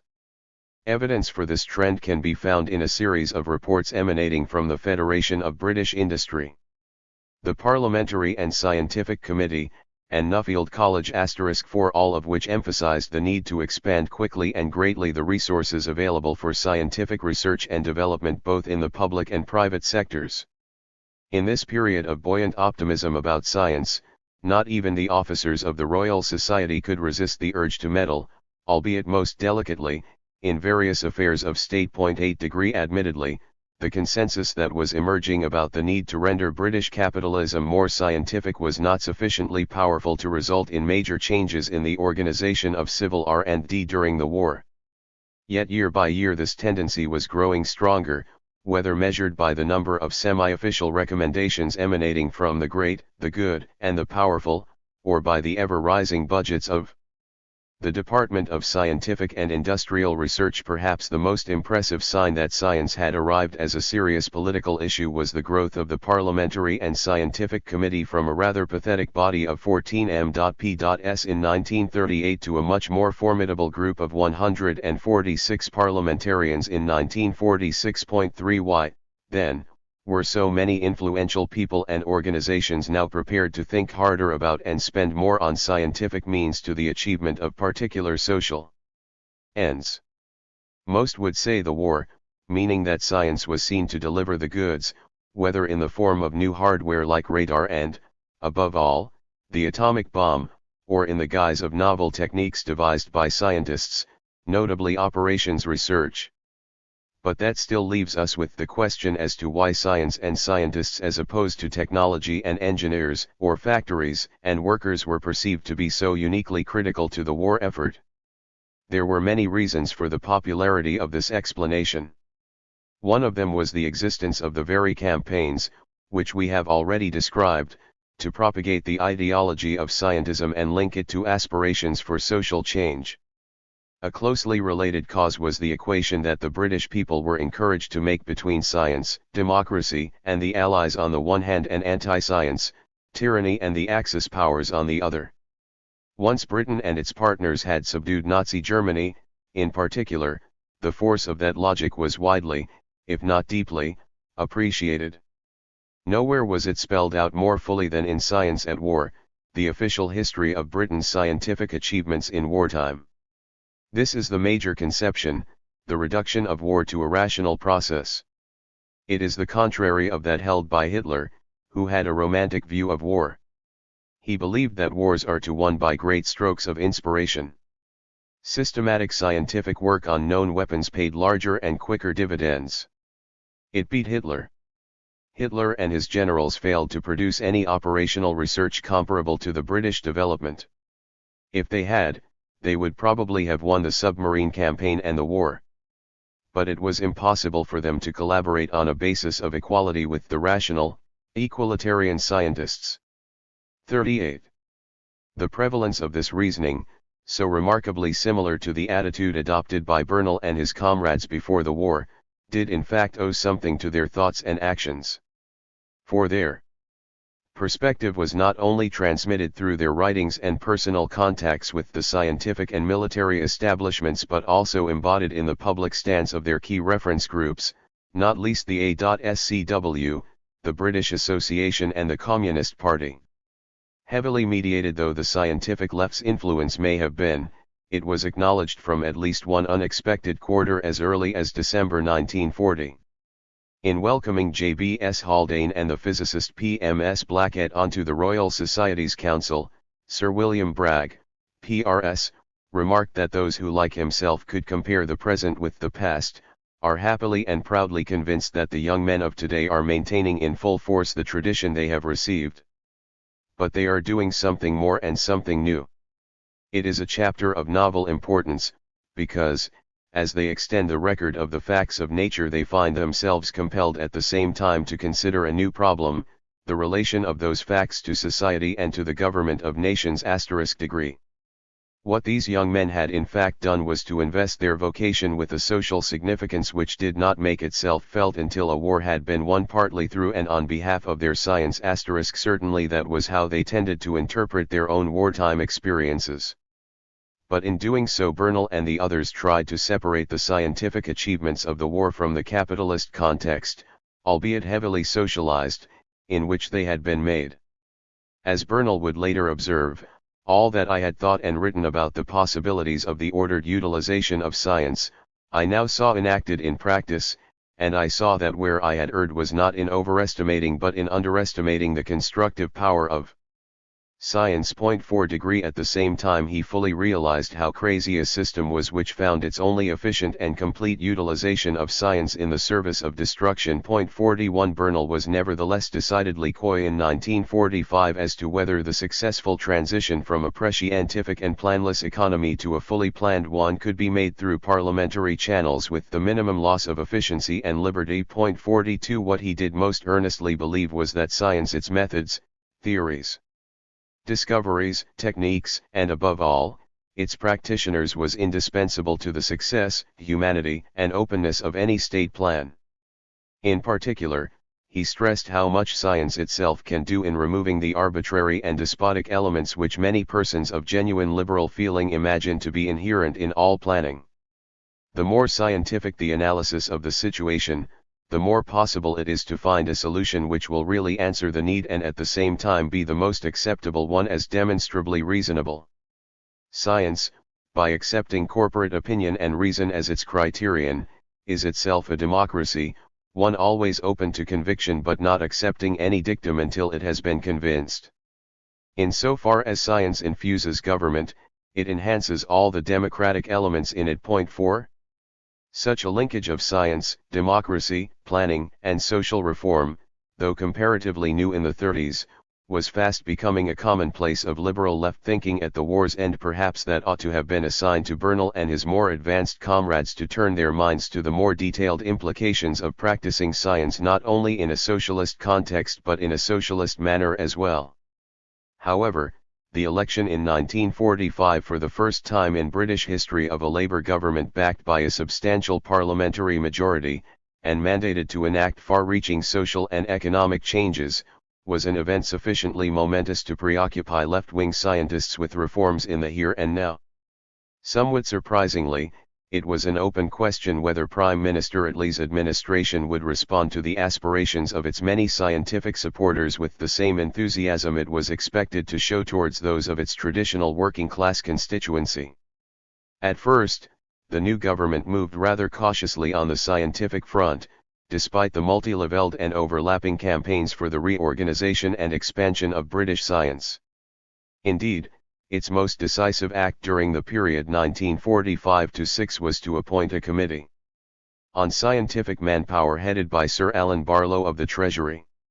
Though the Parliamentary and Scientific Committee welcomed this effort to consider policies governing the use and development of scientific manpower and resources in the next 10 years, 4 degree, it represented a minimal and highly orthodox response to a set of ideas whose time had already come. More importantly, the Parliamentary Labour Party was still openly bereft of a coherent science policy. There were nevertheless some encouraging signs that the PLP and other mainstream institutions of the labour movement were beginning to assimilate the new scientific wisdom of the age. In the forefront here was, rather incongruously, Herbert Morrison who, as Lord President of the Privy Council, was responsible for overseeing the state's civilian research and development programs. At a conference organized in February 1946 by the Association of Scientific Workers, Morrison went so far as to declare that upon there being a scientific approach to human problems depends the future of man. Point 4 registered as if to demonstrate that this was no mere rhetorical flourish struck off for the benefit of assembled scientists. He went on to exhort them to put their work in a social, indeed a political perspective. Much of the hard work of scientists has been wasted because they have been content to lose interest in its final development and distribution.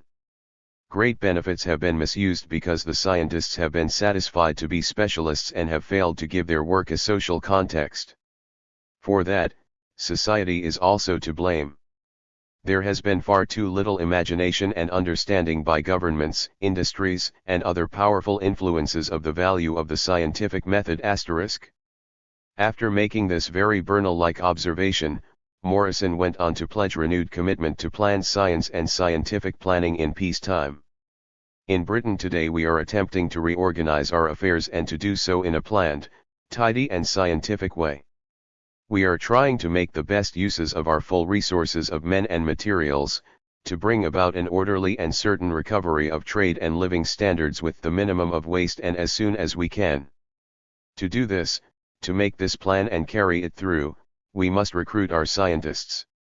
We are taking a progressive step in coordinating the work of all kinds of scientists: the economists, the medical men, the dietitians, as well as the physicists and the chemists, and harnessing their thought and effort to the machinery of the government.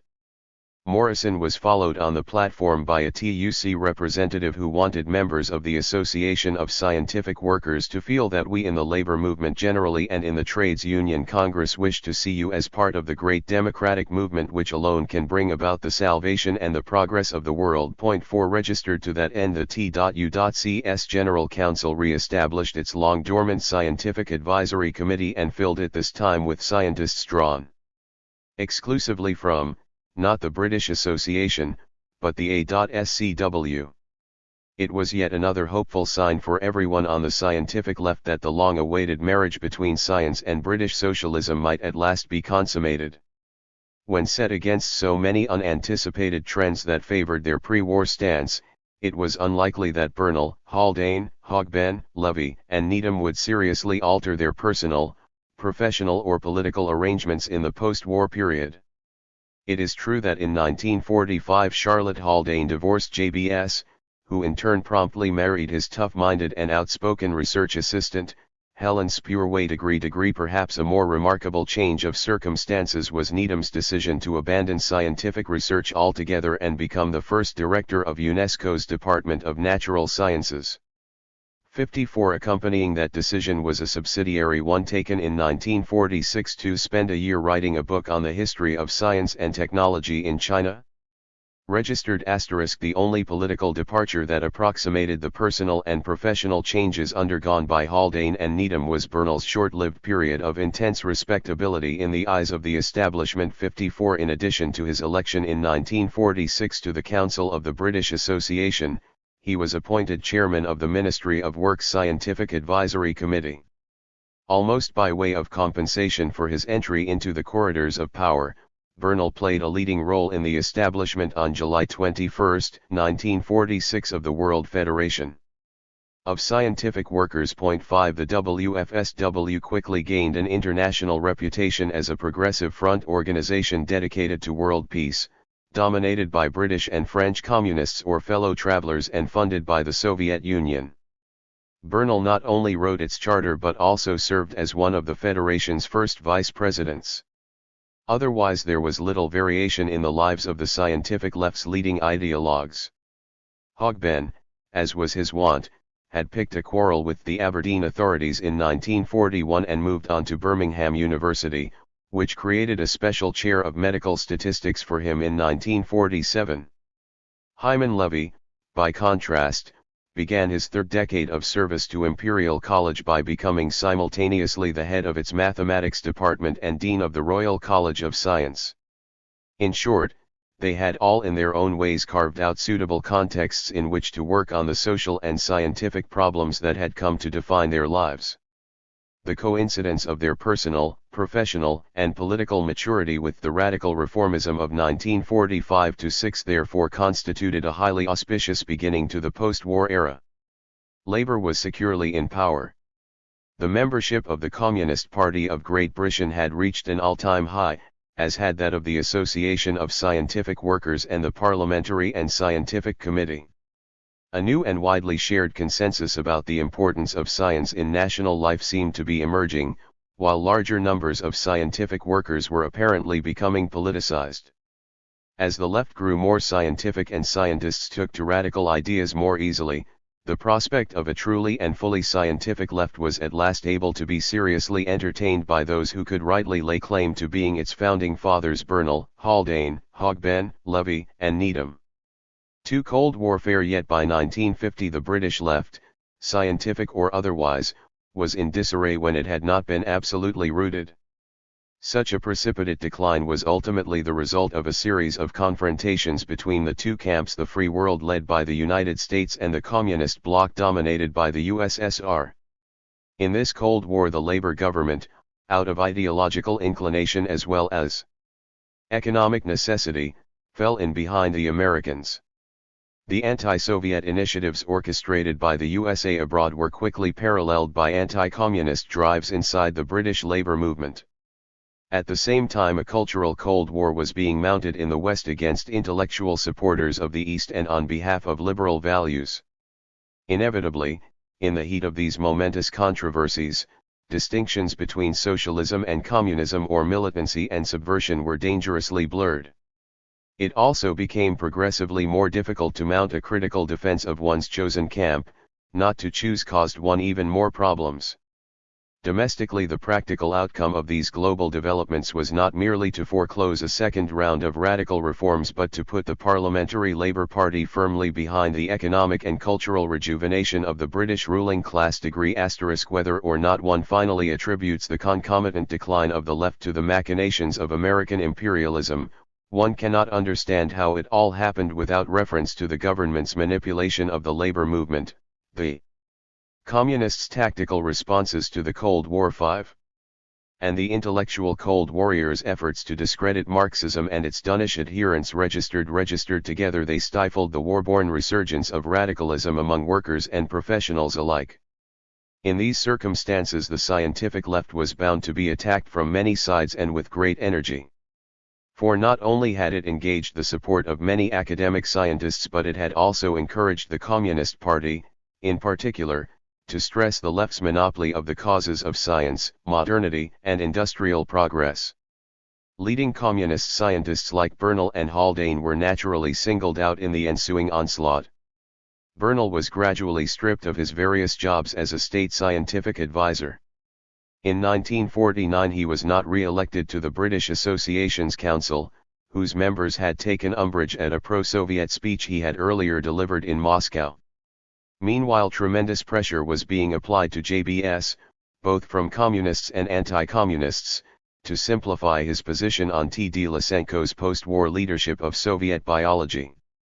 By 1950 Haldane along with numerous other party scientists had been driven into a highly cramped corner over this issue. He subsequently resigned from the party. Apart from the humiliation meted out to particular individuals, the scientific left suffered other, more institutionalized reverses. The Association of Scientific Workers lost thousands of members in the late 40s and early 50s, registered degree partly as a result of its continuing attachment to the World Federation of Scientific Workers and other pro-communist organizations proscribed by the TUC. The association also gave up the little influence it had briefly gained inside the labor movement. Registered indeed, the Labour government was to turn its back quite quickly on the A.SCW's approach to science policy making. Despite some new programs and a lot more money for research and development generally, Attlee and his ministers abandoned the rhetoric of scientific planning, failed to enlarge the specialist role of scientific civil servants and, not least, oversaw the effective militarization of large areas of British science. Registered, these were only some of the many indications that left-wing scientists were unable to sustain either their hopes or their numbers in this period. To a limited extent the scientific left was the victim of its own theories and tactics, which had not radically changed since their first appearance in the early 30s. Then Bernal and the others had agreed that science, as an international and progressive force, was endangered. It could no longer either prosper or be humanely applied under capitalism. Therefore the scientific endeavor would either be destroyed by a fascist response to the world crisis or be saved and renewed through a socialist revolution. Now in the early post-war period, those premises began to look very shaky, if not highly irrelevant. The major fascist powers had been defeated and scientific workers in Germany, Italy, and Japan would once again be able to govern their own internal affairs. In Britain itself that measure of freedom was guaranteed to academic scientists who were also about to enjoy, along with their industrial counterparts, an expansion of funds for pure and applied research. Such portents of prosperity suggested that the British capitalist system, with the assistance of social democracy, had become more than capable of supporting and advancing science and its associated technologies. If that were so, then much of the material and ideological basis of Bernalism's appeal to his fellow researchers was about to be removed. The only new issue of any importance was not whether but how science was to be used, and to what ends. Those of course were value-laden and potentially divisive questions in a period when, for example, the militarization of British science could be characterized as a new form of barbarism or a development essential to the defense of the free world. A number of scientists, once politically active, publicly ignored that dilemma because of a desire either to preserve their links with the military, or to prolong the flow of state resources into their laboratories, or to uphold the authority of a reform-minded labor government. Others were persuaded that the Soviet threat to the West was real and important, not least because of Stalin's repeated attacks on his own scientific community. Whatever might be said about such motives and arguments, they constituted a new political reality that seriously contradicted the received Bernalist wisdom of the 30s. To reverse these trends, left-wing scientists were obliged to re-evaluate their own politics and produce a coherent and persuasive counter-reality. Yet they had neither the mental space nor the inclination to do so. Here we should recall that the strength of their political tactics in the 30s had resided in a defense of scientific practices to which they had been as committed as their less radical peers. Nor had their wartime experience led them to revise in any way their pre-existing conceptions of science and its social relations. Unfortunately for Bernal and his allies, the logic of their rather conventional views began to run counter to their political aspirations as the Cold War grew colder. Even if they had now wanted to countenance a socialist science radically different from the old bourgeois model, they were unlikely to find the time to piece all that together and put it to work. For the reverses suffered by the scientific left simply came too hard on the heels of its greatest victories to allow for that kind of innovation. Indeed, far from being able to sit back and plan where the radical cause should next be advanced, Bernal, Haldane and the others were about to be put perpetually on the defensive by an articulate and increasingly well-organized band of anti-communist intellectuals. The band consisted of two sections. First, we have the defenders of high science, who sought to protect their laboratories from the encroachments of would-be scientific planners. Second, there were the advocates of high culture, who likewise feared outside interference in the management of their artistic preserves. Members of both groups generally set themselves against a variety of attempts to debunk some of the social mythologies surrounding the practice of science and art, inject some new, often progressive social content into these cultural pursuits, and open them out both to more practitioners and to a wider audience. Because such proposals tended to emanate from the left, they were also closely associated with an antipathy toward bourgeois values and an enthusiasm for the kind of scientific materialism that appeared to permeate Soviet cultural life. The apostles of an elitist culture pursued under such conditions, however much we may desire that government advisory councils, charitable foundations, or a benevolent industry should be ready to show their faith in individual scientists, by simply endowing them to do whatever researches they fancy, this cannot be expected as a regular policy. 72 Acceptance of some limitation on the free pursuit of pure science by those enmeshed in state affairs was matched by their short-term willingness not to air their own, usually hostile views of Soviet scientific life. Such restraint was politically necessary so long as the USSR was a military ally. Even after the war, hope was expressed officially and semi-officially that Soviet scientific workers would continue to enjoy the civil liberties necessary for the practice of their vocation.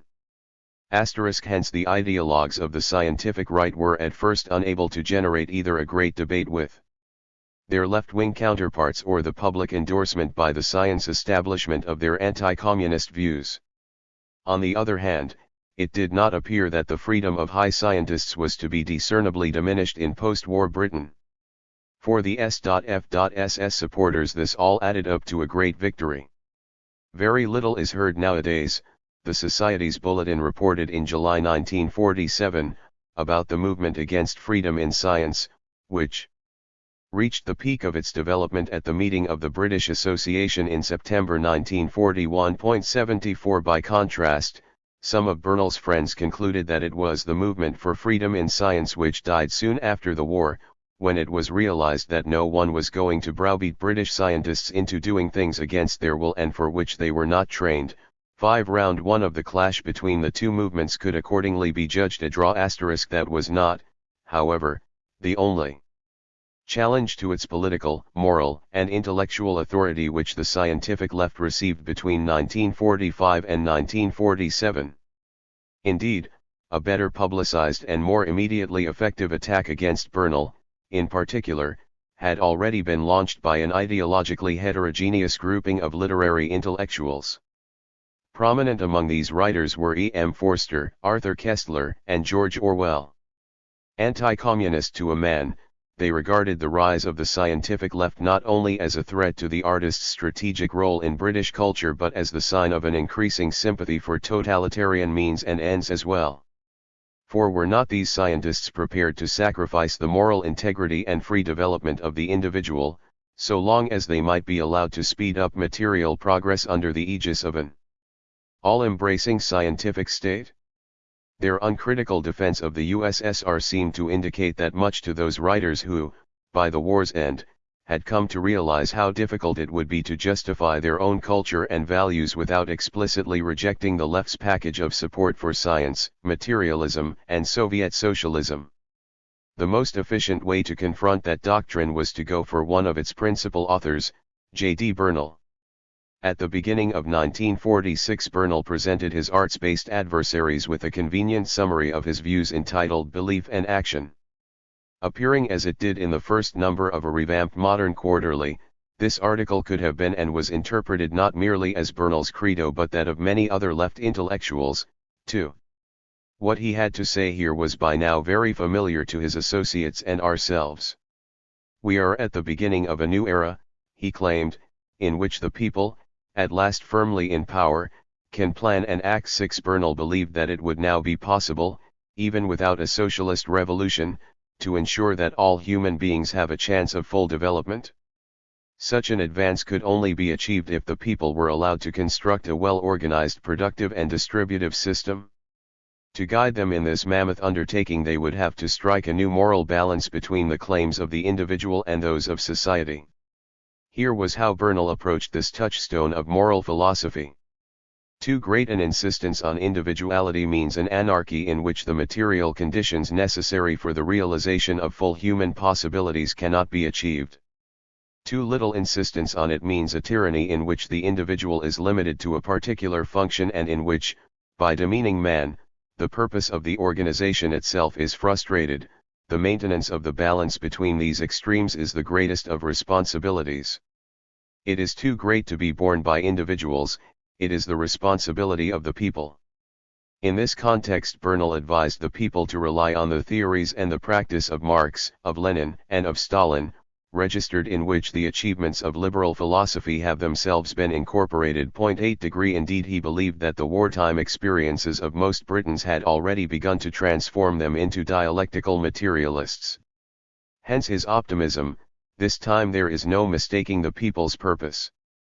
Everywhere in Europe and, most important of all, in Britain, elections have shown that the great majority are determined to control the forces which science and technology have provided and to use them for the common good and not for private profit. For Peace and Not for War 81. The most coherent critique of Bernal's theses appeared as an unsigned leading article, written by George Orwell, in the journal Polemic.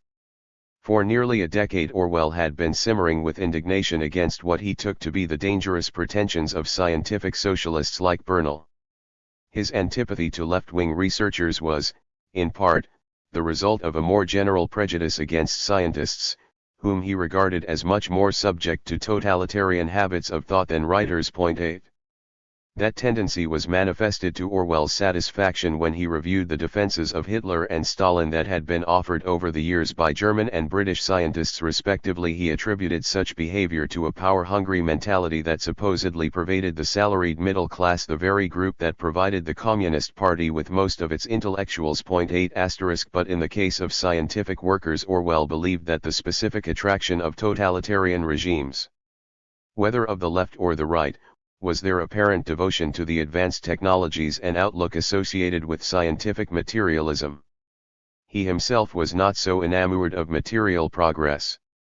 Indeed, Orwell tended to favor a leaner version of socialism, based very much on certain ethical first principles like justice, liberty, and common decency. Given that orientation, he could scarcely avoid commenting at some stage on the work of Britain's foremost Bernalist.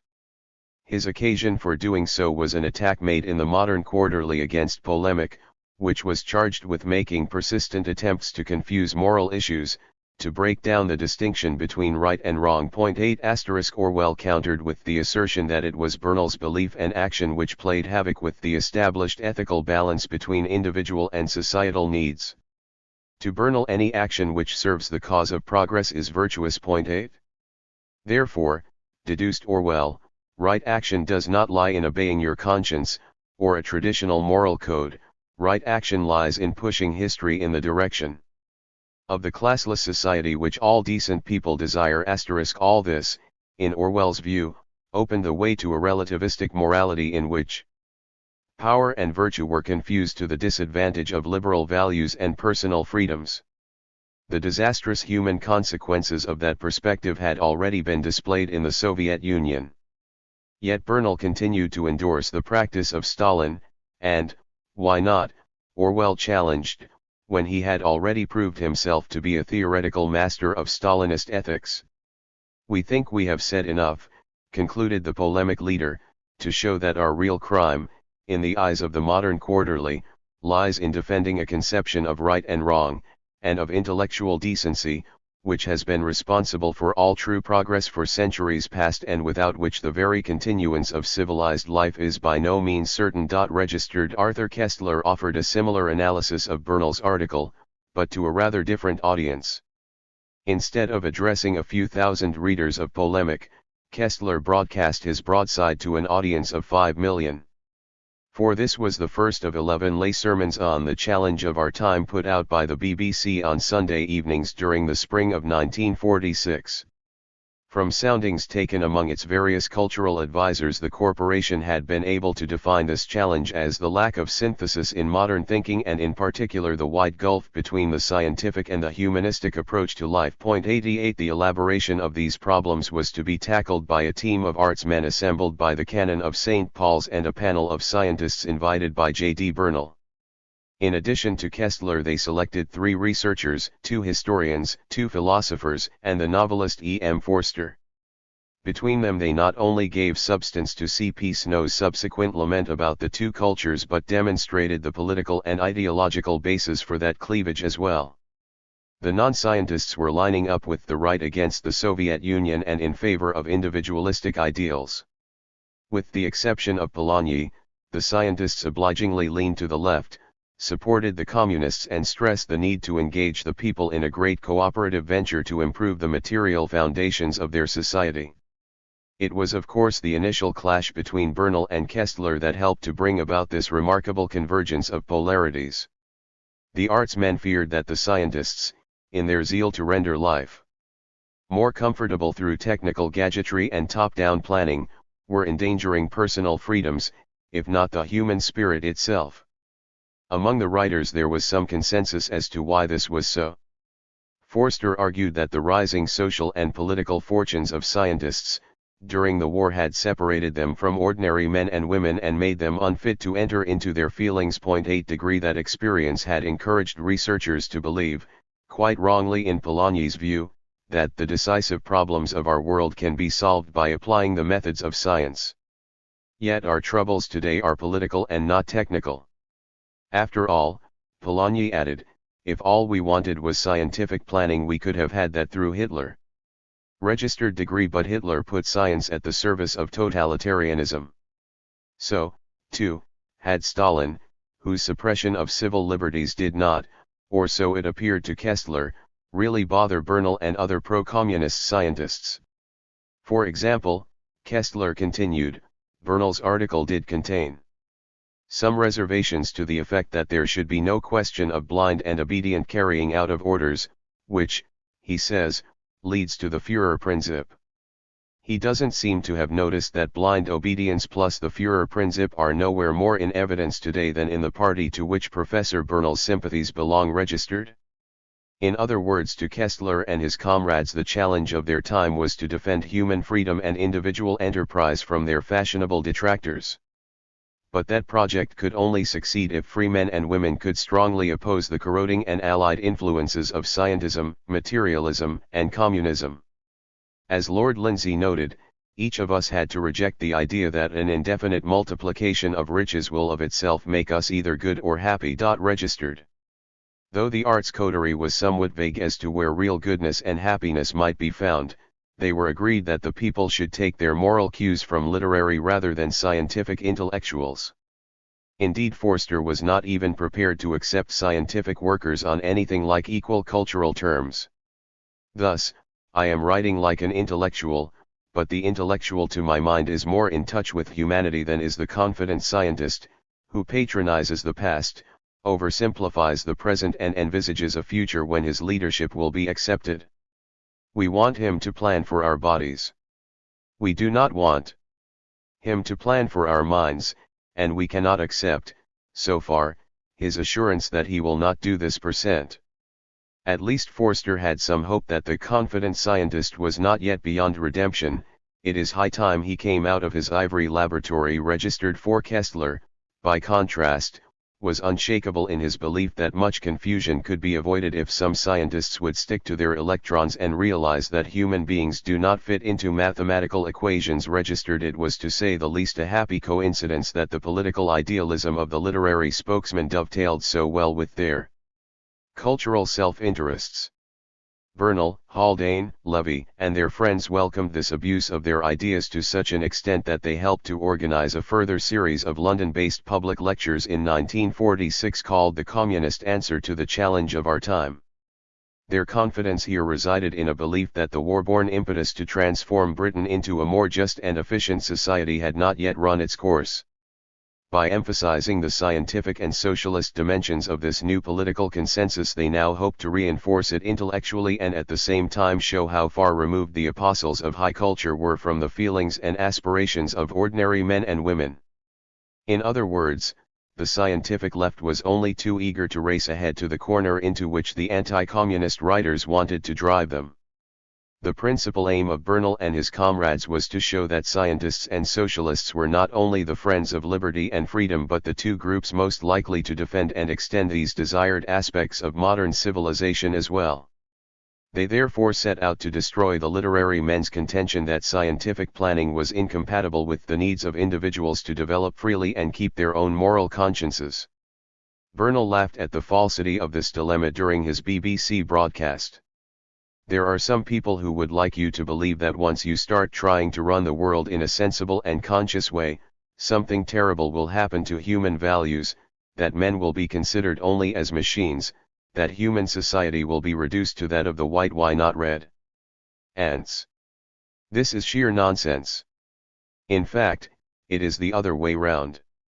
The position of the individual in the new world will be far more important and interesting than it ever was in the old, and the way individuals will work together will be something far more democratic than anything we have known.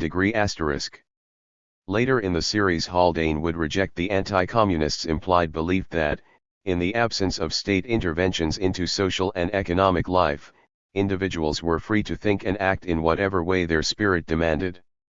The plain fact, JBS contended, is that we are all suffering from spiritual planning which has been so efficient that most of us have not even noticed it, and described any protest against it as subversive propaganda.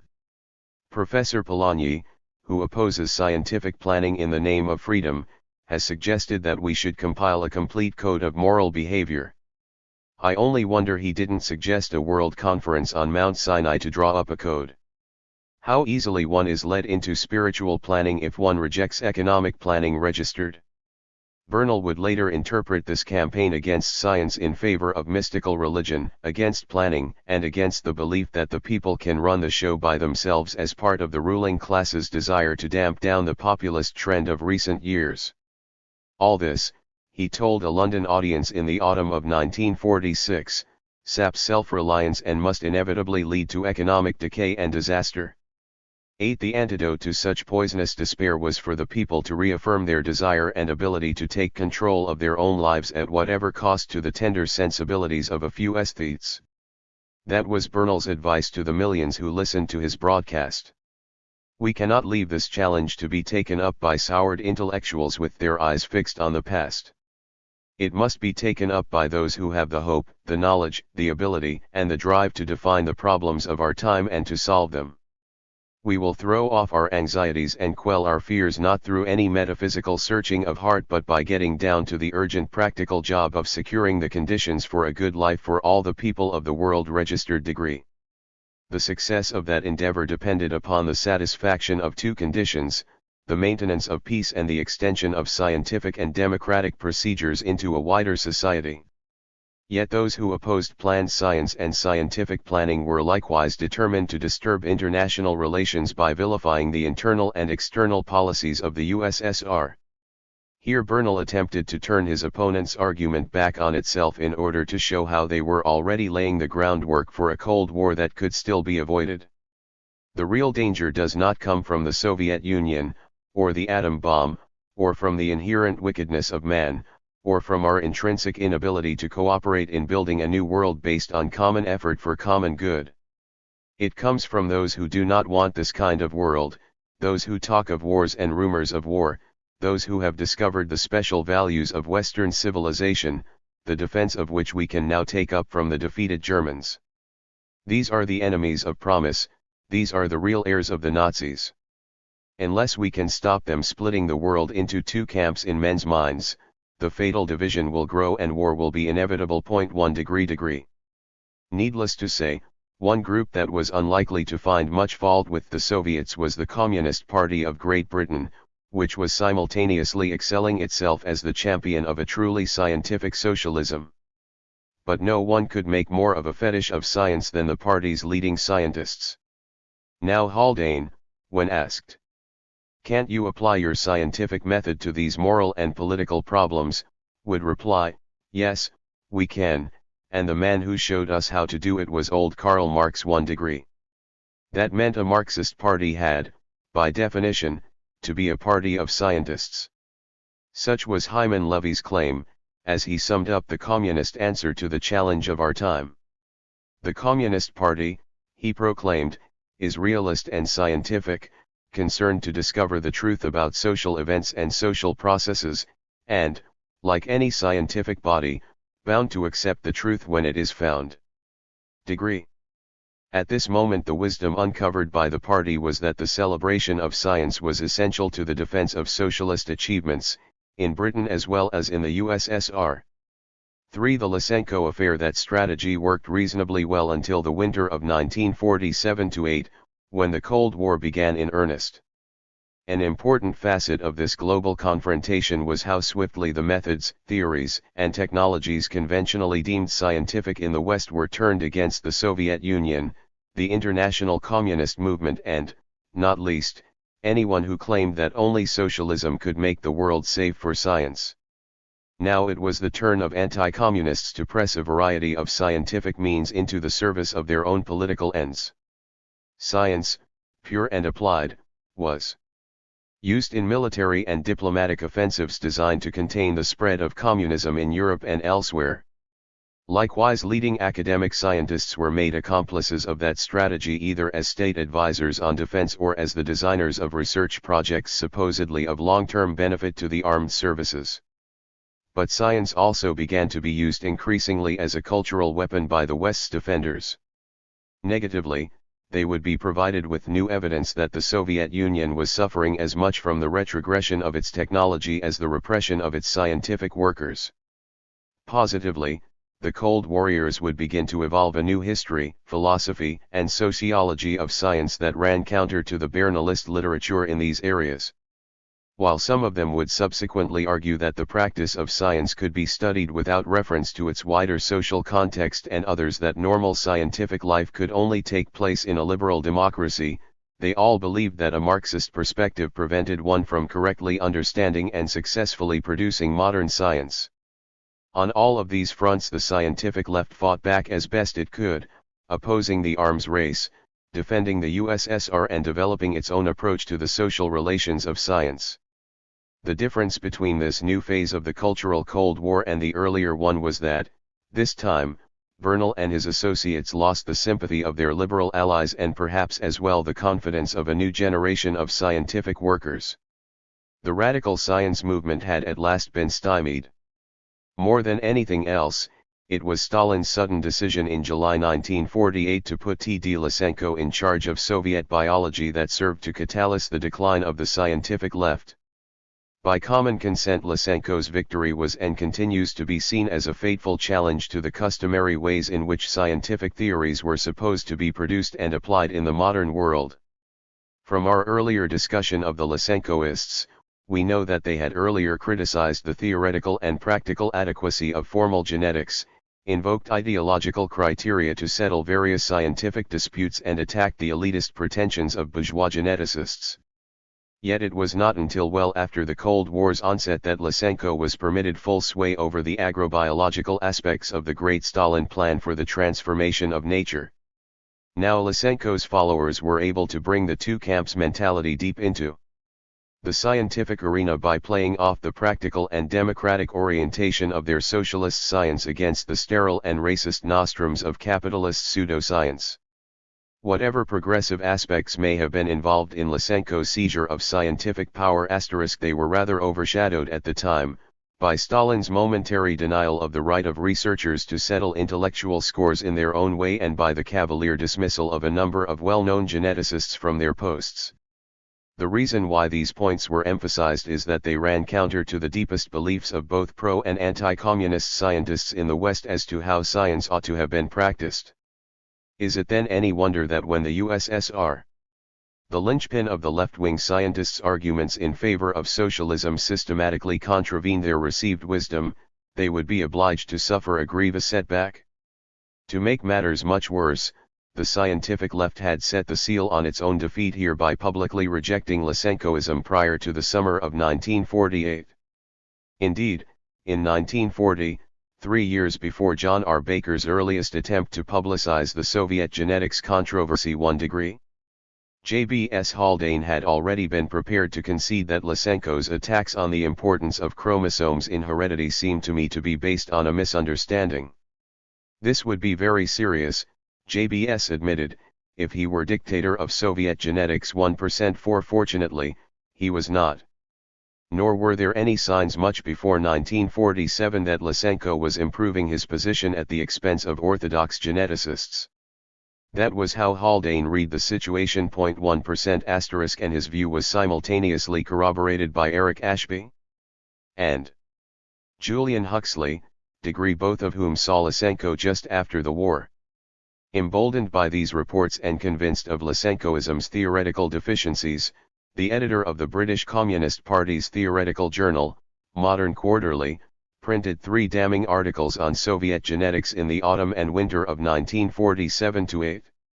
The first of these, written by R.G. Davies, disputed the experimental and practical achievements of Lysenko's school. He then rejected as a complete abandonment of the normal scientific criteria Lysenko's tendency to assess biological theories on the basis of their social and intellectual origins or their alleged political consequences. 1 degree 8 Davies was even so bold as to charge the Soviet government with some responsibility for this intolerable state of affairs. 1 degree in a separate note, JL5 urged his fellow students of heredity to read one of Lysenko's books, in order to satisfy themselves that Lysenko's own theories can be safely ignored. For anybody else, he added, the time spent in reading and trying to understand it would be largely wasted. 149 Among the quarterly's contributors on this subject, only Frederick Legros Clark cared to direct attention to Lysenko's role as the chosen catalyst in this process of calling out the latent genius of the farms.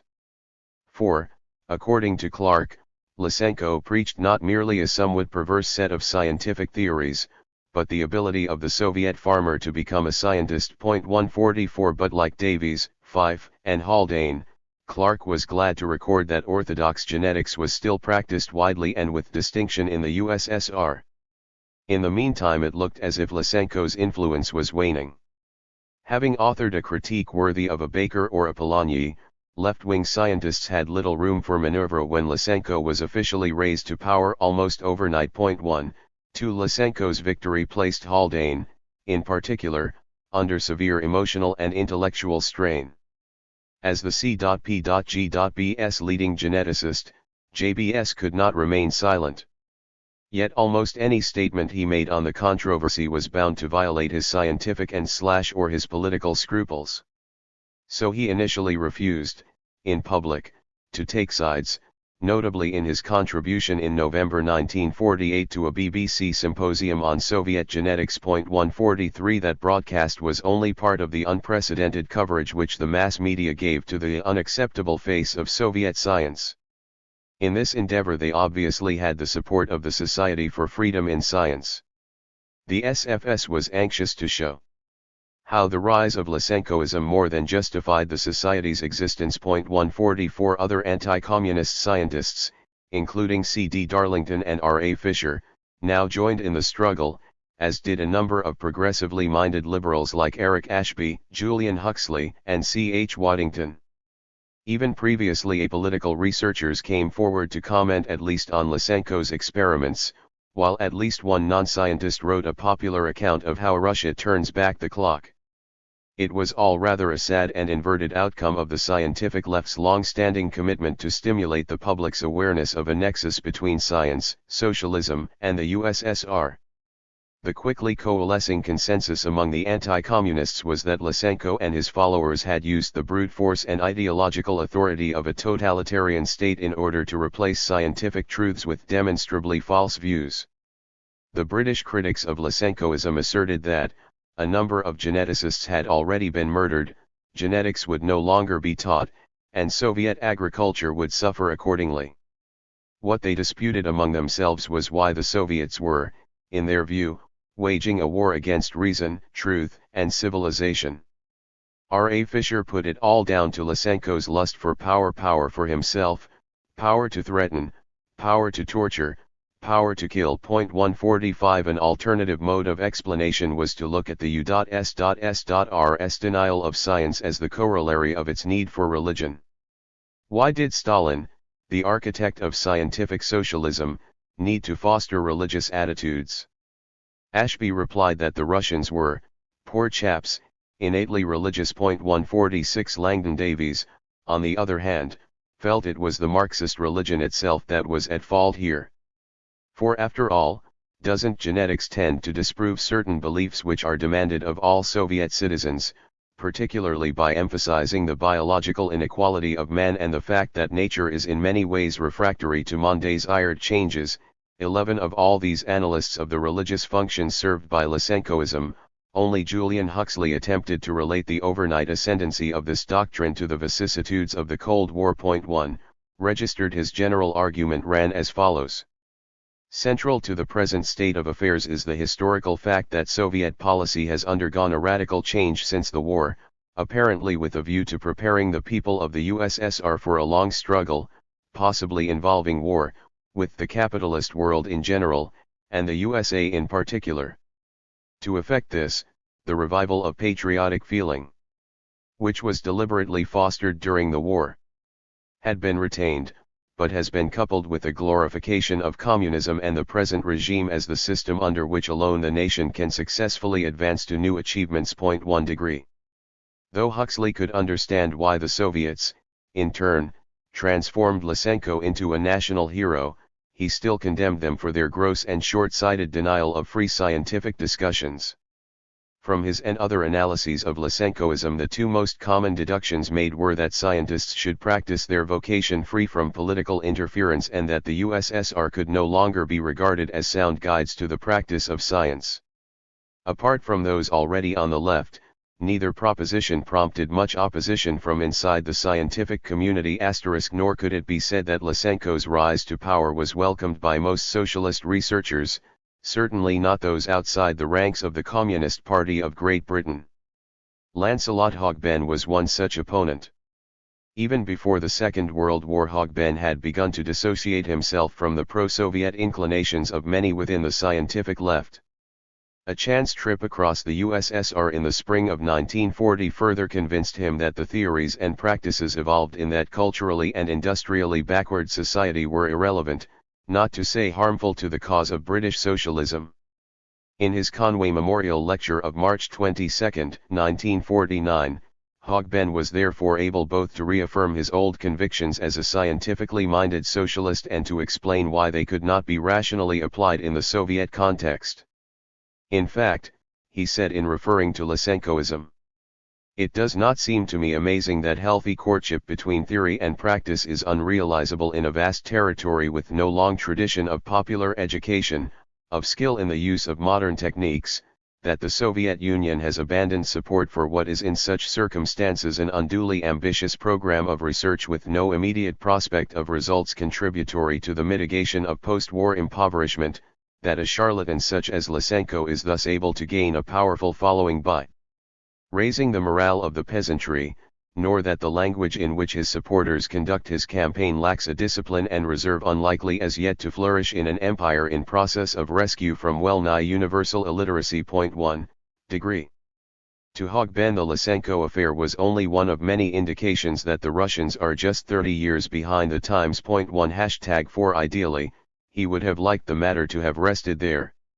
For Hogben was much more concerned about what he regarded as the regimentation of scientific thought that was currently taking hold of scientific laboratories in the West. However, any chance of a sympathetic reception to that perspective was destroyed, in his view, by British men of science with party affiliations who continued to offer fulsome flattery of Soviet science despite the excesses of Lysenko and his followers. Hogben doubly resented the attitude of his communist colleagues. On the one hand, their stand encouraged an association between socialism and intellectual repression. On the other, in the debates on Lysenkoism, it lent an unwarranted respectability to the anti-egalitarian views of scientific racists like Baker and Darlington. 122 By now it should be clear that the Cold War was being fought out within as well as against the scientific left. That rendered the position of pro-communist researchers all the more difficult and unreasonable. The party placed additional pressure on its scientific members and supporters through its half-hearted campaign on behalf of Lysenkoist biology.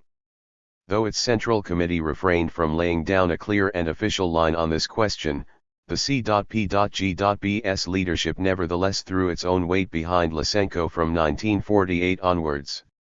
The first indication of its support came in the form of an educational commentary written for the Daily Worker by Ivor Montague. 1 #4 Then, in a series of meetings sponsored by the Engels Society in 1949, a number of full-time party officials, including the philosopher Maurice Cornforth, declared their opposition to what they defined as orthodox genetics. 12 degree. Thereafter the C.P.'s own publishing house, Lawrence and Wishart, produced several books on Soviet biology, all of them at least sympathetic to the Lysenko school and none of them overly critical of its methods of achieving scientific consensus. 126 But only one of these works, James Fife's Lysenko is Right, completely jettisoned the theoretical baggage of orthodox genetics in favor of Lysenko's notions of heredity.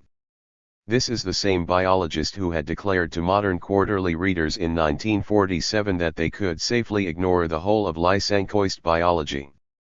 Fife's change of heart stemmed from his faith in the U.S.S.R.'s commitment to truly scientific theories and practices. He therefore could not believe that the reorientation of Soviet biology represented anything other than the rightful and definitive supersession of Mendelism by Lysenkoism. To think otherwise, he noted, we would have to accept the view that the Soviet Union is governed by half-wits who cannot foresee the disastrous consequences of their own dictatorial policy. 1. That proposition struck Fife as so ludicrous that he was constrained to revalue his whole approach to biology and become the perfect Lysenkoid. He similarly asked each of his peers to decide on which side we stand and evaluate the contribution of both sides accordingly. Until this has been done, it is extremely difficult to approach the factual and experimental results in anything like a scientific spirit. 128 While no one could deny Fife's epistemological daring, his grounds for preferring the forces of progress Lysenko's socialist biology to the forces of reaction capitalist genetics assumed the existence of a verifiable body of experimental data and field results. The only additional criterion he adduced in favor of Lysenkoism was a social one, namely that under Lysenko's inspiration the scientists went out to the farms and the farmers became scientists. 12 Such was the range of largely a priori arguments put forward in party literature to persuade the not-so-faithful that nothing was amiss in Soviet scientific circles. Rather, it was the reactionary drift of Western science that had to be criticized and combated. In effect, the party was imposing on the scientific left in Britain a highly sectarian and nationalistic outlook that had evolved in the USSR. Whatever the intrinsic and historical merits of the Soviets' two camps philosophy, its mechanical and precipitate introduction into the British political context played directly into the hands of the scientific right. For the notion that there could be two utterly dissimilar sciences, one socialist, the other capitalist, had never been seriously debated among left-wing scientists here, let alone publicly discussed with less committed, more liberal researchers.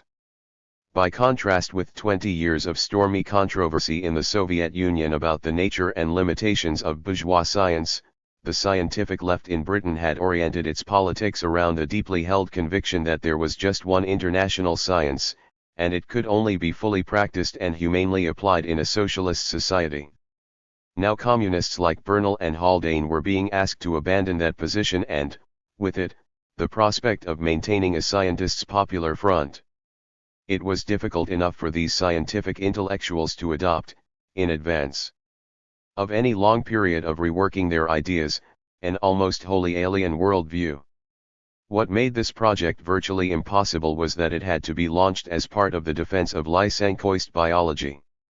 Yet not a single major spokesman for the scientific left had failed prior to 1948 to express some major reservation about Lysenkoism. Now they were supposed to stuff their scientific scruples entirely on faith and defend the Stalinist regime's latest change in ideological direction. While there were compelling historical and international reasons for British left-wingers to speak up for Soviet socialism, the uncritical application of this perspective to the scientific arena seriously weakened the political base of all left-wing scientists. Indeed, what more could anti-communists desire than the spectacle of radical researchers, as it were, denying the evidence of their senses and contradicting the philosophical tradition which they had until so recently championed? As it happened, only one progressive scientist of any professional standing or political prominence could wholly support the Soviets' left turn in biology. That was J.D. Bernal. He boldly attributed the rise of Lysenkoism to the intrinsic weaknesses of genetical theories and practices that had originally been designed to serve capitalist ends. Part of the problem had lain with the first generation of Soviet geneticists, bred as they had been in a scientific atmosphere derived from the conditions of bourgeois capitalism, one in which science and practice are not integrally related to each other. 13 But the bourgeois fault ran deeper even than that, Bernal asserted. Indeed, it extended into the deepest theoretical foundations of orthodox genetics, which would accordingly have to be rejected. Although he specifically exonerated Mendelian facts from the ideological taint of their bourgeois inventors, Bernal did wonder whether it is possible to graft onto the stock of science the new activities and new needs of a growing socialist society. 181 Pending the resolution of that puzzle, he was more than satisfied that Lysenko's triumph was both practically and ideologically justified. Bernal was especially keen to identify Lysenkoism as a profoundly democratic movement, one which admits of no separate cultural elite. 132 What a contrast, he told a Moscow audience in the summer of 1949, to the situation in capitalist countries where the direction of science is in the hands of those who hate peace, whose only aim is to despoil and torture people, so that their own profits can be assured for some years longer. 18 If such were the respective natures of capitalist and socialist science, Bernal had no hesitation in opting, as he always had, for the Soviet variety. What Bernal's apologia overlooked Lysenko's ignorance of much of modern genetics, his failure to give accurate accounts of his own work, the methods by which his side had won, could not be ignored by J.B.S. Haldane. J.B.S. was the scientist most widely and closely identified not only with the Communist Party but with the science of genetics as well. The pressure on him to declare for or against Lysenkoism was therefore overwhelming. Outside party circles, JBS was enjoined in cartoons, leading articles, and books to break with the Soviet Union in the name of scientific freedom. If he did not, his morality and sanity were likely to be called into question. Already it was becoming fashionable to ferret out the neurotic sources of bourgeois intellectuals' attraction to communism. One of the more venomous exponents of such analysis at a distance was J.B.S.'s ex-wife, Charlotte, herself an ex-communist. In her autobiography of 1949, modestly entitled Truth Will Out, Mrs. Haldane suggested that a middle-class commie was typically an agenter. The type of person who, as the result of psychological strain and stresses, induced in childhood or adolescence, rebuts the discipline in which he has been brought up, but is compelled to seek another, still more rigorous, who has an emotional need for direction, who however eminent intellectually can find no inner peace, save on the basis of surrendering his individual moral and political judgment to democratic centralism. 194. To the psychological strain of having been labeled a victim of psychological strain was added the party's outrage at J.B.S.'s failure to respond to his emotional need for direction. Haldane was himself becoming increasingly fed up with the refusal of the CP leadership to set out a critical but open line on the Soviet genetics controversy. At the same time he would not do anything to give direct aid and comfort to the anti-communists in and out of science. In the face of these two irreconcilable forces his subsequent actions were bound to render him a lonely, isolated figure. On the one hand, he defended modern genetics and cast doubt on the importance of Lysenko's contributions to Soviet agriculture, while he conceded the importance of some of Lysenko's experimental results.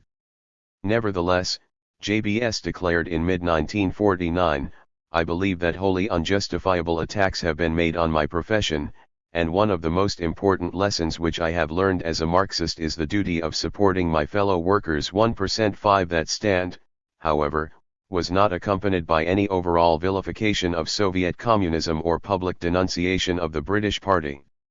Instead JBS embarked on a phased withdrawal from the CPGB that extended over a 7-year period.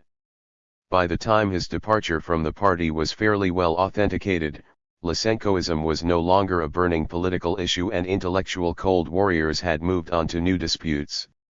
Meanwhile the Communist Party had suffered a number of resignations from lesser-known geneticists and other scientists. The Scientific Popular Front had given way to a right-of-center coalition of anti-communist intellectuals, and a new, highly apolitical generation of academic researchers was coming to the fore. That is not to say that the scientific left had become extinct, or that the Lysenko affair was primarily responsible for arresting the further radicalization of British scientific workers. The importance of the Soviet biological dispute was that it sharply and quickly crystallized a set of anti-socialist attitudes that might otherwise have taken years to establish. Yet even in the absence of such a dramatic incident, it would have been difficult for the scientific left to have held on to its war-born gains.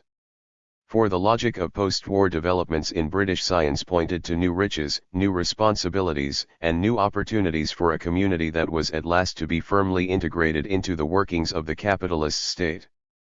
As Lord Ashby has since candidly observed, this was the period when we decided there should be an enormous lift in the finances available for research in universities, a difference by an order of 10 times. This gave the scientists a honeymoon, and of course when you're on a honeymoon you don't start political protests for 36. Certainly that tallies with Lord Ritchie Calder's memory of the predicament of those formerly leftish scientists who now found themselves in positions of authority, and it was real authority. Having to defend a government policy like "let's be frank about it, nuclear armament." 18 More positively, recalls Lord Zuckerman, the post-war years were a period of enormous scientific opportunity. The Atomic Energy Authority was established. There were enormous opportunities in the field of agriculture, in the field of medicine. And there was an enormous sense abroad, in the universities and outside, that this was going to be a great scientific age. 188 In all of these ways scientists were becoming absorbed, cajoled, or trapped into a mood of political contentment that was usually proof against any appeals made by the old scientific left to their social consciences. And, where residual doubts remained, it had become difficult to respond readily and openly to those who had faithfully backed the enemies of the free world.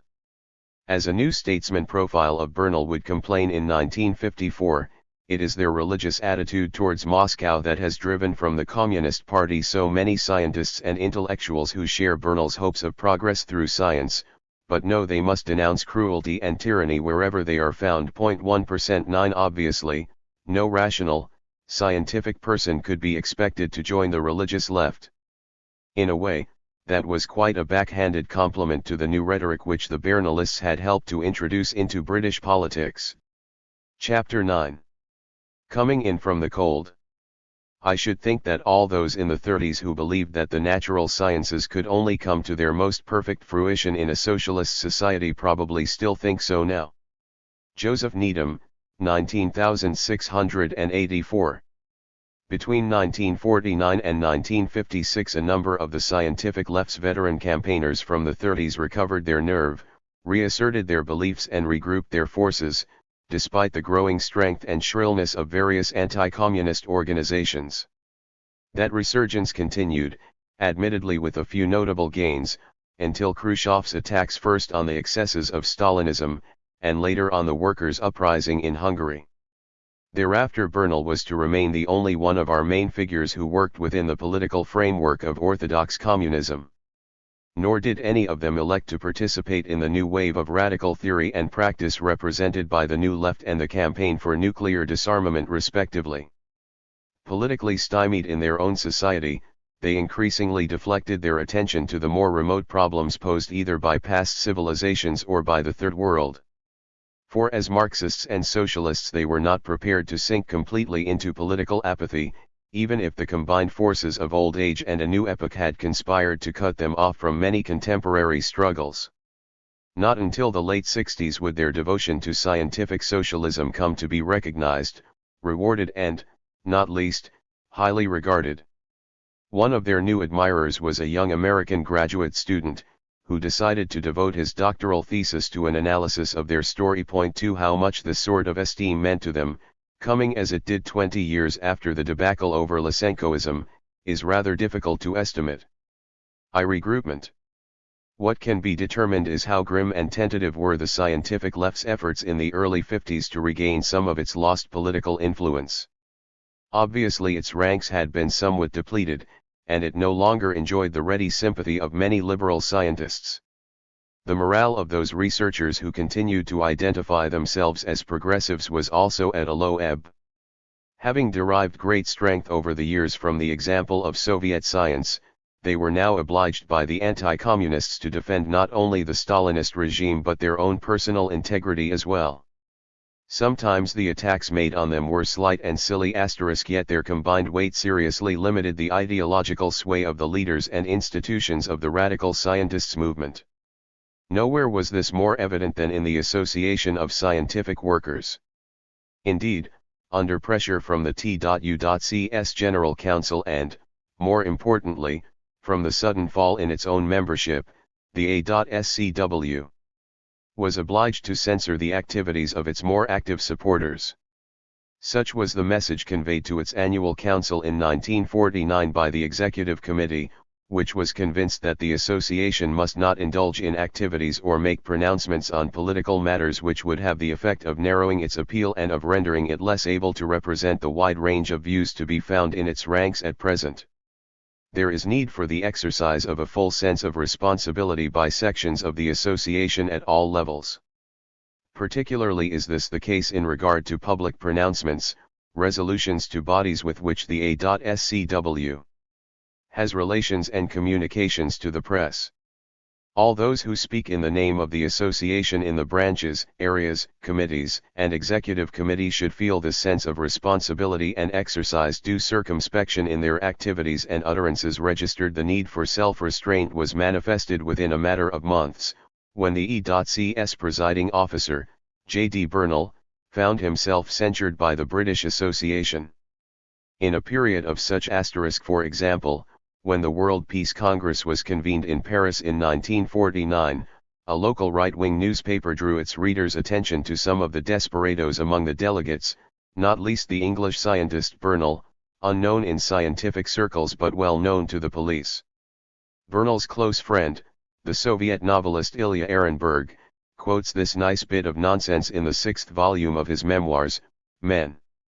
Years Life, Post-War Years 1945-54, p. 136. Coming in from the cold 307. Confusion and retrogression. It was therefore understandable that some socialists like Hogben, Haldane, and Needham would confine their politics to the odd speech or article on behalf of campaigns in which they themselves were not conspicuously involved. Even in the case of Bernal or Levy, both of whom managed to maintain their political momentum throughout the Cold War, a relatively greater proportion of their time had to be devoted to a reworking of their old theoretical perspectives. These were some of the main reasons why the scientific left momentarily stumbled in the practice of its beliefs. Nevertheless, it was not long before a fair number of left-wing scientists had reactivated themselves.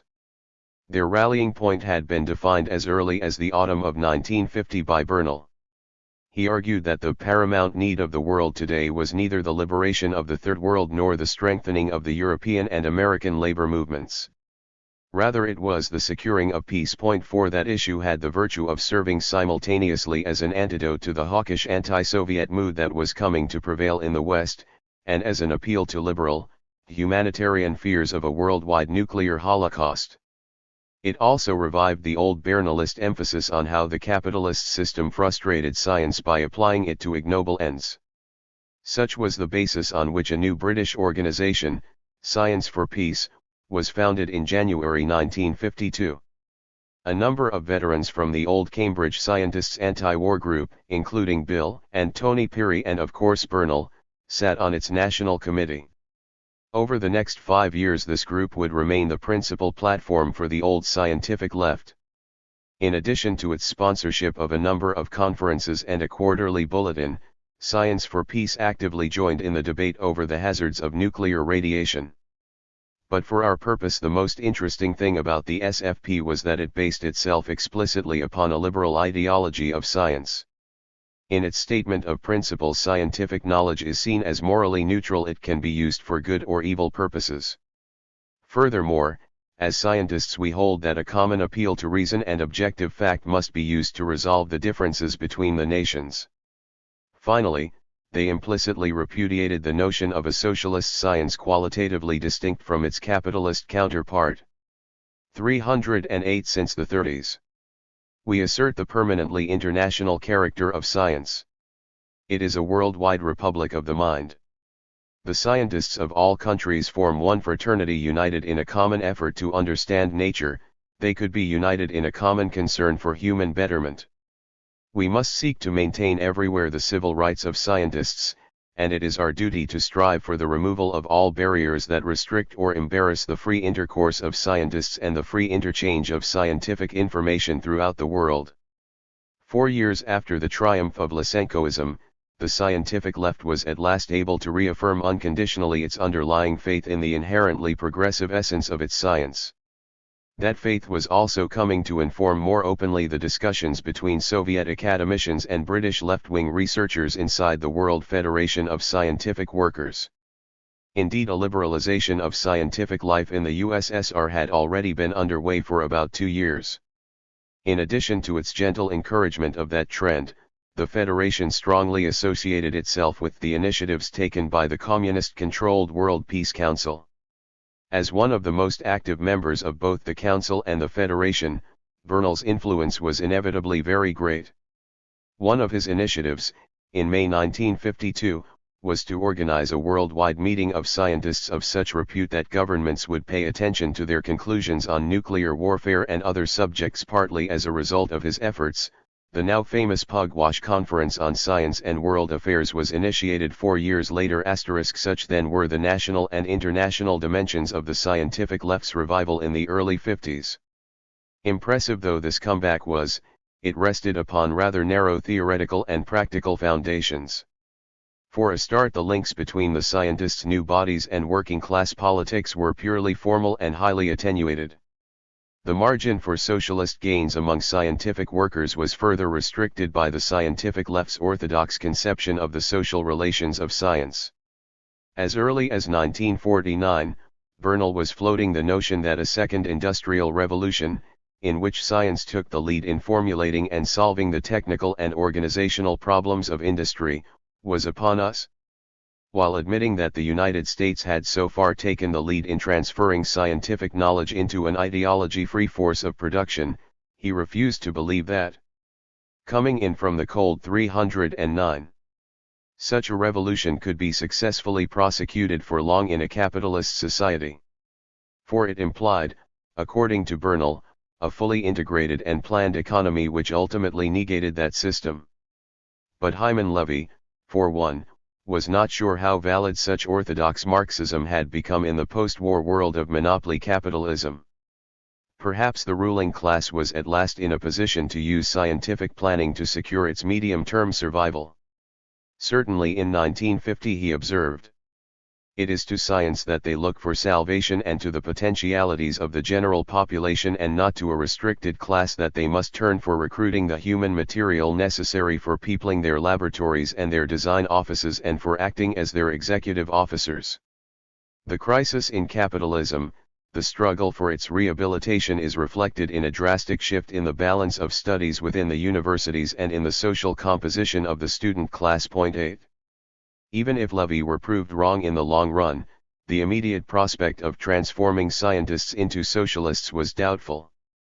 Vernal himself was the first to admit that the financial and ideological inducements now given to the typical researcher probably left him outside his science rather more timid and conventional than any other kind of intellectual worker registered. Still more alarming were the recent moves to place more of the burden of national defense onto scientific workers, who through coming to accept this as a matter of course tend to lose all sense of social responsibility and moral values. 19. How in these circumstances the scientific left could expect to radicalize new recruits through an appeal to their experiences and outlook as scientists was not at all clear. To retirement, in fact, older left-wingers were themselves finding it difficult to retain their political balance, especially after Nikita Khrushchev's widely publicized attack in 1956 upon some of the evils associated with the cult of the individual under Stalin. The British Communist Party acknowledged these socialist illegalities with the greatest reluctance and only after a lot of rank-and-file agitation had made itself felt. 11. Hyman Levy found himself in the forefront of these protests. A party member for over 25 years. 310 since the 30s. Levy's loyalties were hardly in doubt. But he could not stomach a batch of anti-Stalinist revelations that carried with it the authority of the Soviet state. Levy was especially shocked by the admission of a widespread persecution of Soviet Jewry between 1948 and 1952. Leaving aside his own Jewish origins, he took this crime personally to heart because of the many times he had mounted a communist platform to attack anti-Semitism in Nazi Germany and deny its existence in the USSR. Levy made his feelings known to the British Party's leadership, who in turn authorized him to investigate these charges as part of a wider inquiry into the cult of the individual. In the autumn of 1956, Levy and other delegates traveled to the Soviet Union and issued a report of their findings the following January.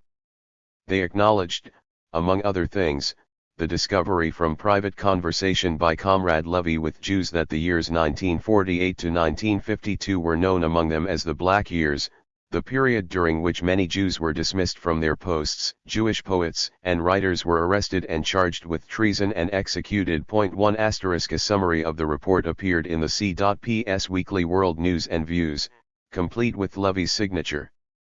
Justice would appear to have been done, he was still in the party. Actually, Levy was in complete despair about the CPGB and his own future in it. A thinly fictionalized account of his trauma can be found in Doris Lessing's novel The Golden Notebook, the finest account we possess of what it meant to be a red intellectual at this time. Lessing was herself a contributor to the discussions of 1956, one of which concerned the Jewish question. About 3 weeks ago I went to a political meeting. This one was informal at Molly's house. Comrade Harry, one of the top academics in the CP, recently went to Russia to find out, as a Jew, what happened to the Jews in the Black Years before Stalin died. He fought the communist brass to go at all, they tried to stop him. He used threats, if they would not let him go, would not help him, he would publicize the fact. He went, came back with terrible information, they did not want any of it made known. His argument, the usual one from the intellectuals of this time, just for once the Communist Party should admit and explain what everyone knew to be true. Their argument, the old argument of the communist bureaucracy, solidarity with the Soviet Union at all costs, which means admitting as little as possible. They agreed to publish a limited report, leaving out the worst of the horrors. He had been conducting a series of meetings for communists and ex-communists in which he had been speaking about what he discovered. Now the brass are serious, and are threatening him with expulsion, threatening members who go to his meetings with expulsion. He is going to resign. 1 Here Lessing has summarized Levy's political odyssey between 1956 and the beginning of 1958. All that has been left out is the event that probably decided Levy to mount his own one-man oppositional struggle within the party. This was the reception he was given at the C.P.G.B.'s acrimonious Congress in the spring of 1957. Another eyewitness account, that of the historian John Saville, needs to be quoted at length here. The debates exhibited a roughness and sectarianism which was the product of the political agony that everyone Stalinists and anti-Stalinists had experienced in the previous 12 months. When Professor Himi Levy made an impassioned speech at the Congress attacking the leadership for having so misled the members of the party about the real situation in the Soviet Union, he was answered next morning by a speech of great vituperation in which the parallel was made with the Bolshevik Party around 1905, who also lost many members. The Russians, too, were confused by the backboneless, spineless intellectuals who were turned in on their own emotions instead of using their capabilities for rallying the party. The Daily Worker headlined this stirring stuff as revisionist views smashed. Levy's rupture with the leadership was now almost complete. Nevertheless, for nearly a year after the Congress, Levy attempted to use every means at his disposal to stimulate a more open and exhaustive intra-party debate. In addition to the staging of his own meetings, he joined hands with other dissident communists and contributed to their informal journal The New Reasoner. Then early in 1958 Levy took the fateful step of presenting his case to a wider, non-party audience, in the form of a book on Jews and the national question. His overt intention in all of these contributions was to offer a Marxist explanation as to how a cult of the individual could come to flourish in a socialist society. For example, during the latter years of Stalin's life, if his name was mentioned at a party meeting, the members stood up in silent reverence for a minute. To brush this off as the cult of the individual and to regard it as an intrusion from outside into Soviet society is to miss its significance. It is the residue of the occult from the past, within a society which already has an economically socialist basis. It is evidence of a gap between basis and superstructure. For leading members to have an outlook into which this form of behavior can be naturally fitted implies a society that is far removed from socialistic coherence. Point 1 registered. But why the gap? Why was that incoherence allowed to persist? Levy tentatively concluded, because the CPSU and its officials, in the absence of stronger institutions supportive of socialist democracy and self-criticism, had been able to place their needs ahead of those of the Soviet people. Registered. The sting in the tail of Levy's argument for his British comrades was that, if they did not heed the lessons emerging from the Soviet experience, their own party would find itself the victim of a cult of officialdom. Needless to say, the leadership of the British Party was not amused. On March 8, 1958, R. Palmatude, the Communists' leading theoretician, denied the substance of Levy's main charges in Jews and the national question. More ominously, he declared that with this book Levy finally parts company with Marxism. Point 17 His victim did not have to be told in detail what Dude meant. Indeed, Levy saved his critics the effort by announcing to the New Statesman's readers in April that the official journal of the British CP, horrified that I presumed to criticize the Soviet Union in any way at all, devoted 7 columns to what is in effect personal vilification and misrepresentation of my views. My expulsion follows inevitably. 18 Even at this late date, Levy tried to impress on those of his comrades who remained within the party the importance of the basic right of criticism. A political party that professes to be scientific in its approach to social issues must exercise the same principle, and insist on safeguarding it for its individual members if it is to retain its scientific structure. There is of course a time and a place for such criticisms to be expressed, but the opportunity must be there and it must be otherwise unrestricted. But there is something more. The members of such a body must be provided with the fullest information available. The leadership must share its special information with the rank and file, if the latter is to be in a position to exercise its critical power to the fullest advantage.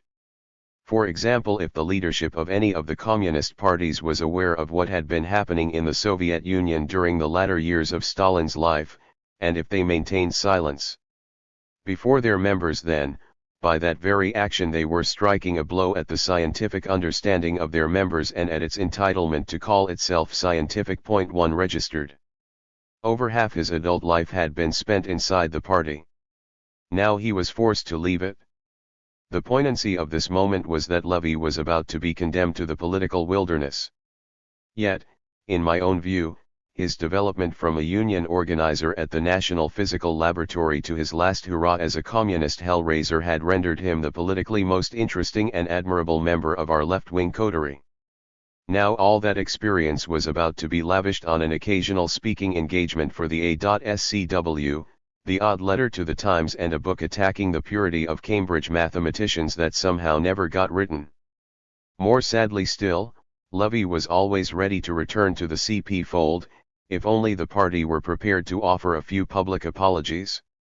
But so long as his old nemesis Dude was around, such amends could never be made. Unfortunately for Levy, Dude did not die until a few months after Levy's own death in February 1975, at the age of 85. Levy was not the only left-wing scientist for whom the events of 1956 had a special political and personal significance.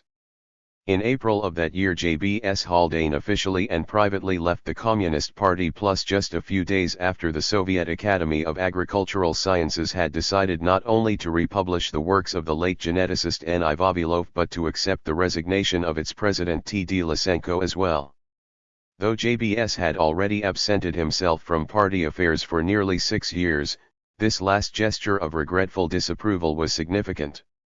For it suggested that politically, as well as socially and professionally, he had grown irrevocably estranged from his own society. He no longer seemed to fit in anywhere. Neither, given his experience, was he allowed to disappear from the public's view. In these circumstances, Haldane had only 2 options: stay in Britain and become a crank, eccentric, or jester. Such was the role which well-meaning and condescending sympathizers wanted to thrust upon him. Alternatively, he could remove himself altogether to an environment where his past would be an asset rather than a hindrance to him and his wife. Helen Spurway. With few regrets, JBS opted for the second course and fixed upon India as his new home. Haldane announced his decision to leave Britain during the Suez Crisis. As a fillip to the cause of anti-imperialism, he asserted to the press that he was forsaking his country because of its criminal attack upon Egypt.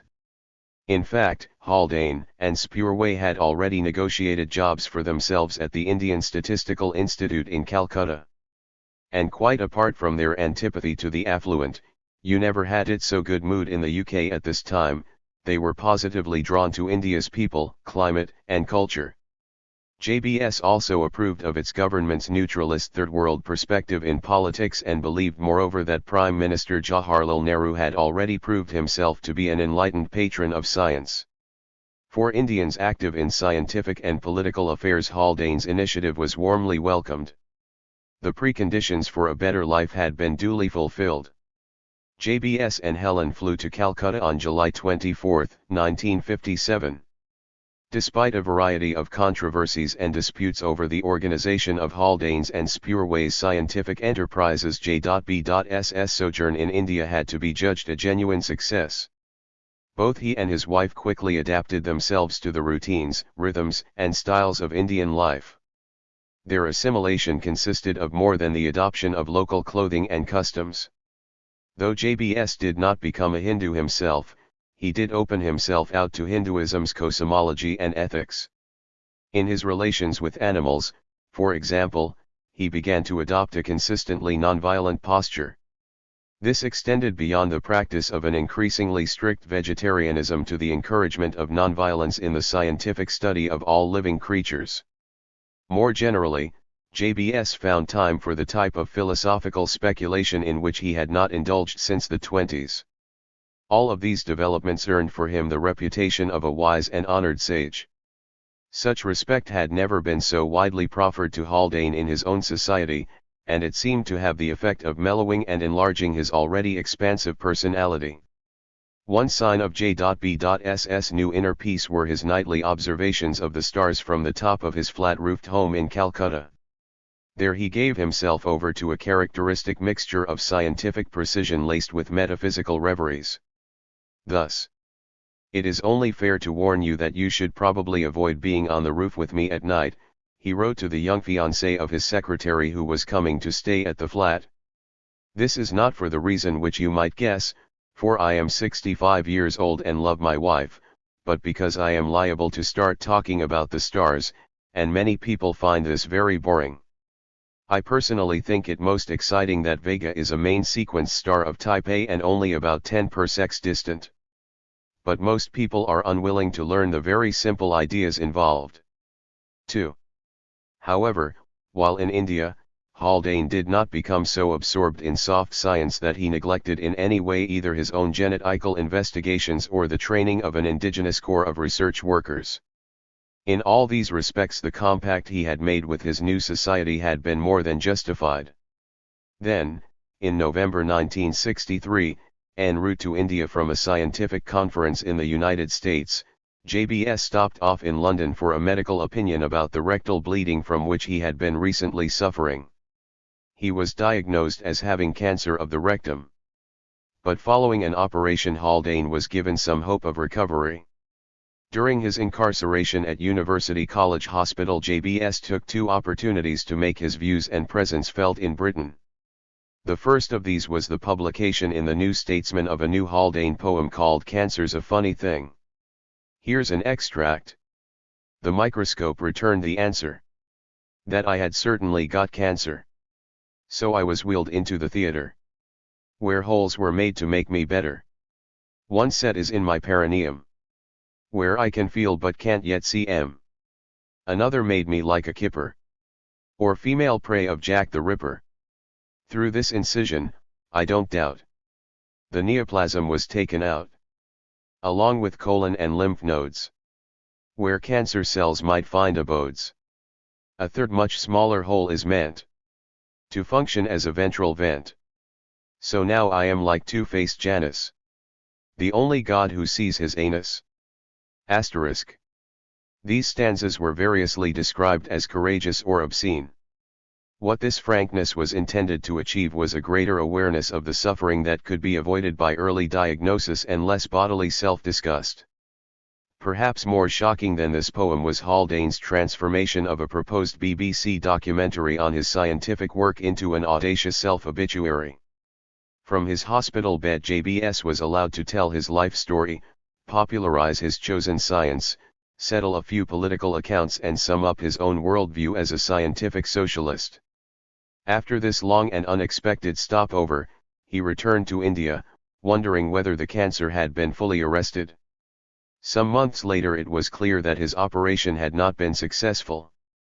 JBS died shortly after his 72nd birthday in December 1964. Long before Haldane had booked his passage to India, Joseph Needham had immersed himself in the historical development and contemporary problems of another Asian civilization, namely China. Unlike JBS, Needham was able to remain in England without suffering the fate of becoming either a character or a communist dupe.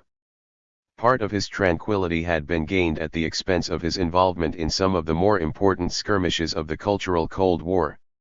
It is true that in 1952 Needham was a member of the self-selected scientific commission that charged the Americans with resorting to bacteriological warfare during the Korean police incident. 2 But that controversy aside, his most significant political commitment in the post-war period has been his presidency, first of the British-China Friendship Association and later of the Society for Anglo-Chinese Understanding.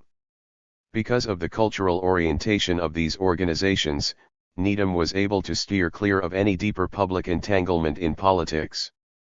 Such disputes as he encountered were largely between Maoists and orthodox communists inside the B.C.F.A. If Needham's gentle and sustained support of revolutionary China did not render him a dupe, neither did his obsession with the history of ancient China qualify him as an eccentric.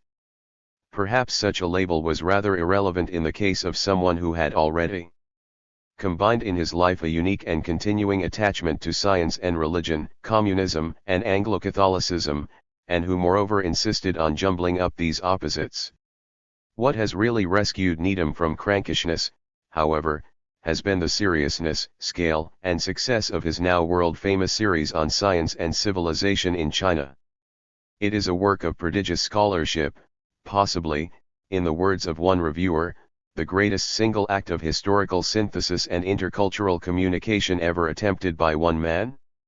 Registered when the first volume appeared in 1954, it was greeted by Arnold Toynbee as a Western act of recognition on a higher plane than the diplomatic 1.2 registered. Indeed, Needham's project was intended from the start to bring together and vindicate all the various strands of his worldview, not least his abhorrence of the racialism that persists in the attitude of Europeans to colored people all over the world. He has been especially critical of our historians who speak of our science and our modern culture. Surely it would be better to admit that men of the Asian cultures also helped to lay the foundations of mathematics and all the sciences in their medieval forms, and hence to set the stage for the decisive breakthrough which came about in the favorable social and economic milieu of the Renaissance. Surely it would be better to give more attention to the history and values of these non-European civilizations in actual fact no less exalted and inspiring than our own. Then let us give up that intellectual pride which boasts that we are the people, and wisdom was born with us. Let us take pride enough in the historical fact that modern science was born in Europe and only in Europe, but let us not claim thereby perpetual patent thereon. For what was born in the time of Galileo was a universal palladium, the salutary enlightenment of all men without distinction of race, color, faith, or homeland, wherein all can qualify and participate. Modern universal science, yes; Western science, no. 8 degree. Such faith in modern science, as a force that transcends all cultures and modes of production, was as characteristic of Needham and the scientific left as it was of their less radical peers. Given that degree of community between them, it is only slightly remarkable that in 1965 Needham the Maoist was elected master of one of Cambridge's most powerful colleges. Even now in 1977 Needham is still very much alive, still a fellow of Caius College, still working on his Chinese investigation, still a socialist. The functional equivalent of India and China for J.D. Bernal has always been the Soviet Union. Ever since his first visit there in the summer of 1931, Bernal's enthusiasm for the USSR, its leaders, and its peoples, had been immense. After 1945 his relationship with Soviet communism became still more intimate through his indefatigable work for the World Peace Council and the World Federation of Scientific Workers. The Soviets came to rely upon Bernal to speak out on their behalf even during the darkest moments of the Cold War.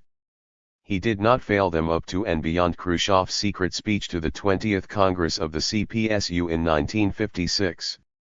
3 years earlier, on the occasion of Stalin's death, for example, Bernal was moved to assert of the Soviet dictator that he had combined as no man had before his time, a deep theoretical understanding with unfailing mastery of practice. This was no accident, Bernal continued. For the true greatness of Stalin as a leader was his wonderful combination of a deeply scientific approach to all problems with his capacity for feeling and expressing himself in simple and direct human terms. In view of his work for the WPC and his defense of the U.S.S.R.S. regime, it was no accident that Bernal soon achieved the status of both a national hero inside the Soviet Union and an international celebrity in the world communist movement. One measure of his stature here was the Soviet government's award to him in 1953 of its highest honor, the Stalin Peace Prize. Bernal treasured his association with the USSR and accepted the sacrifices that came with it. In his own country he suffered quite a bit of abuse for his pro-Soviet views. And even when in Moscow his unwavering allegiance to the East was not without its drawbacks. As Bernal complained to Ilya Ehrenberg in a note written early one September morning in 1954, he didn't like being a hero. I have been given a room in a far too luxurious hotel. A program has been worked out for the few days I can spend in Moscow, a ride in the metro, Gorky Street, and on Sunday to see the architecture of the agriculture exhibition. This is my 8th visit to Moscow. I know a dozen clever, interesting people in the city, but instead of giving me the opportunity to talk to them, when there are so many engrossing things happening in the world, I am being treated like a sacred cow registered. Nevertheless, being an object of admiration could have its rewards if the subject had some criticisms of his admirers that he wanted them to take seriously. Bernal did, not least with regard to restrictions on the civil liberties of Soviet intellectuals. In that endeavor he undoubtedly had the support of most of the U.S.S.R.S.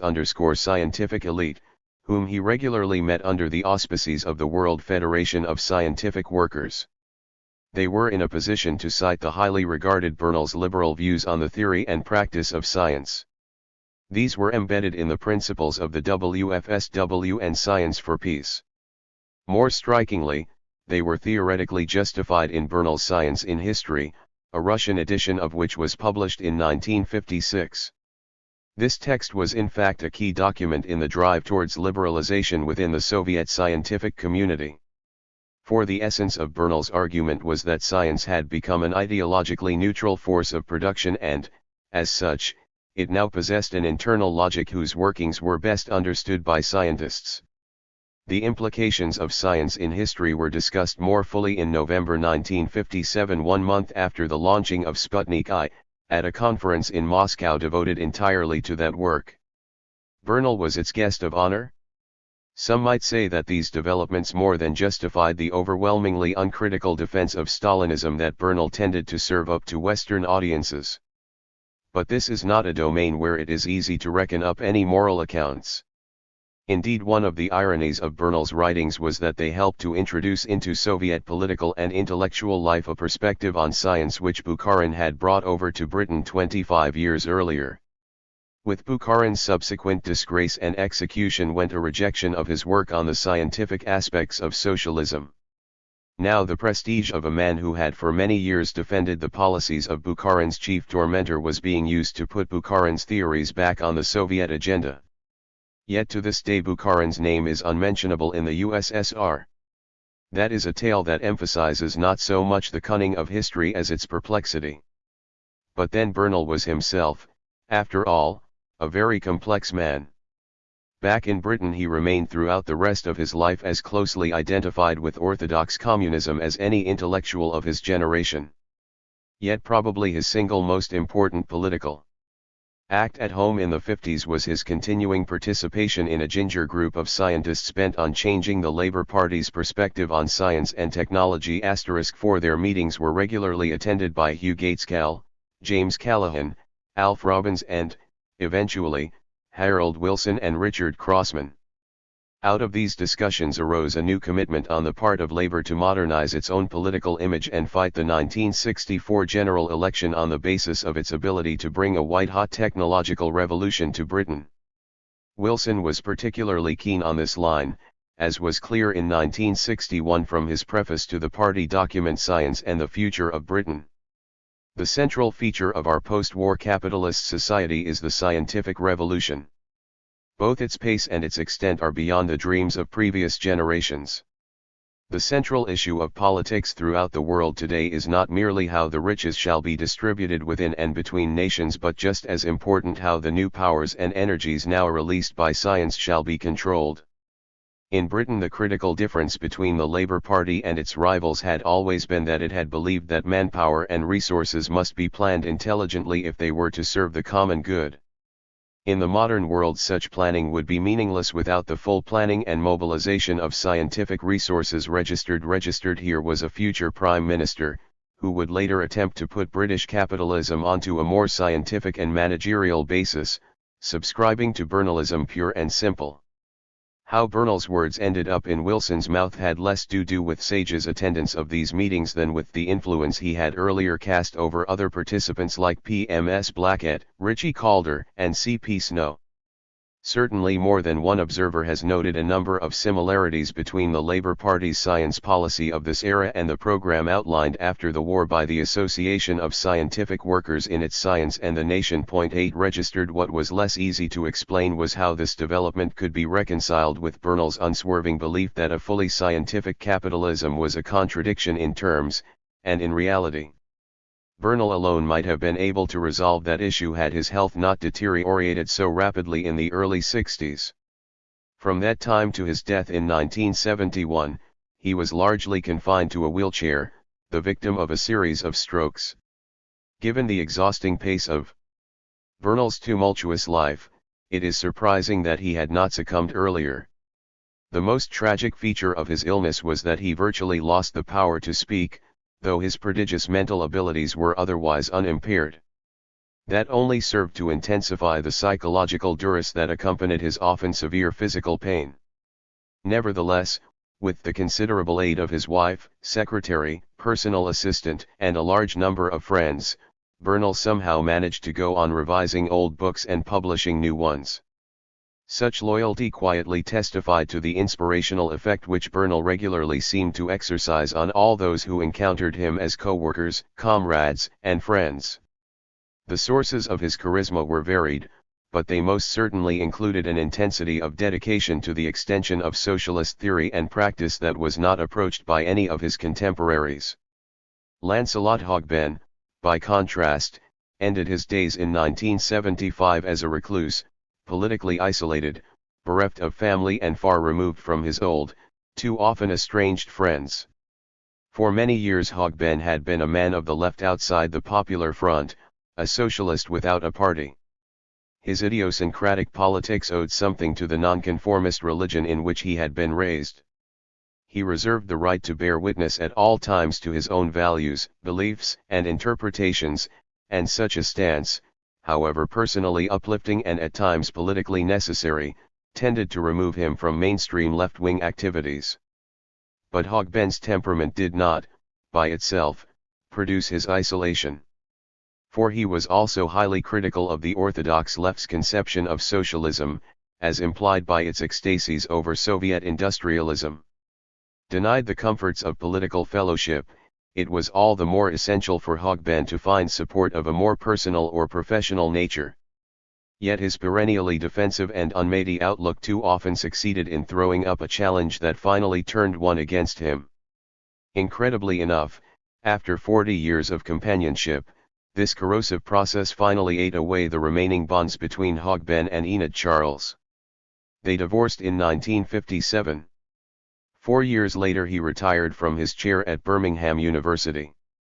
But rather than give up work altogether, he embarked on a short but tempestuous career as the first Vice-Chancellor of the University of Guyana.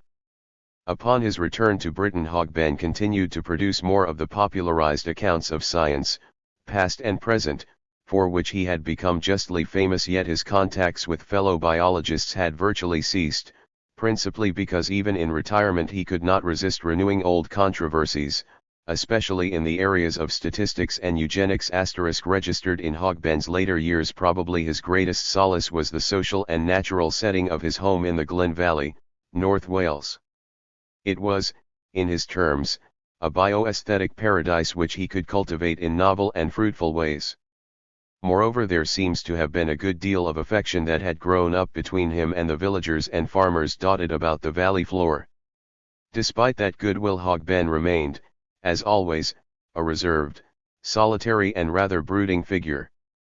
Fortunately, his second wife proved to be a good friend. But when she died in April of 1975, not even Hogben's stubborn stoicism seemed able to absorb the blow. He died 4 months later, just short of his 80th birthday. In the telling of this particular story, old age has come quickly upon us.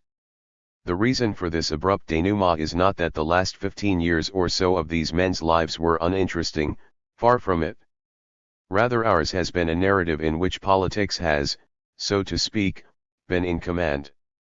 And on that basis it must be said that, after 1956, Bernal and the others ceased to have a significant and direct impact on the conduct of British political and cultural life. One of the problems they could not overcome was the steady erosion of their political base within the scientific community.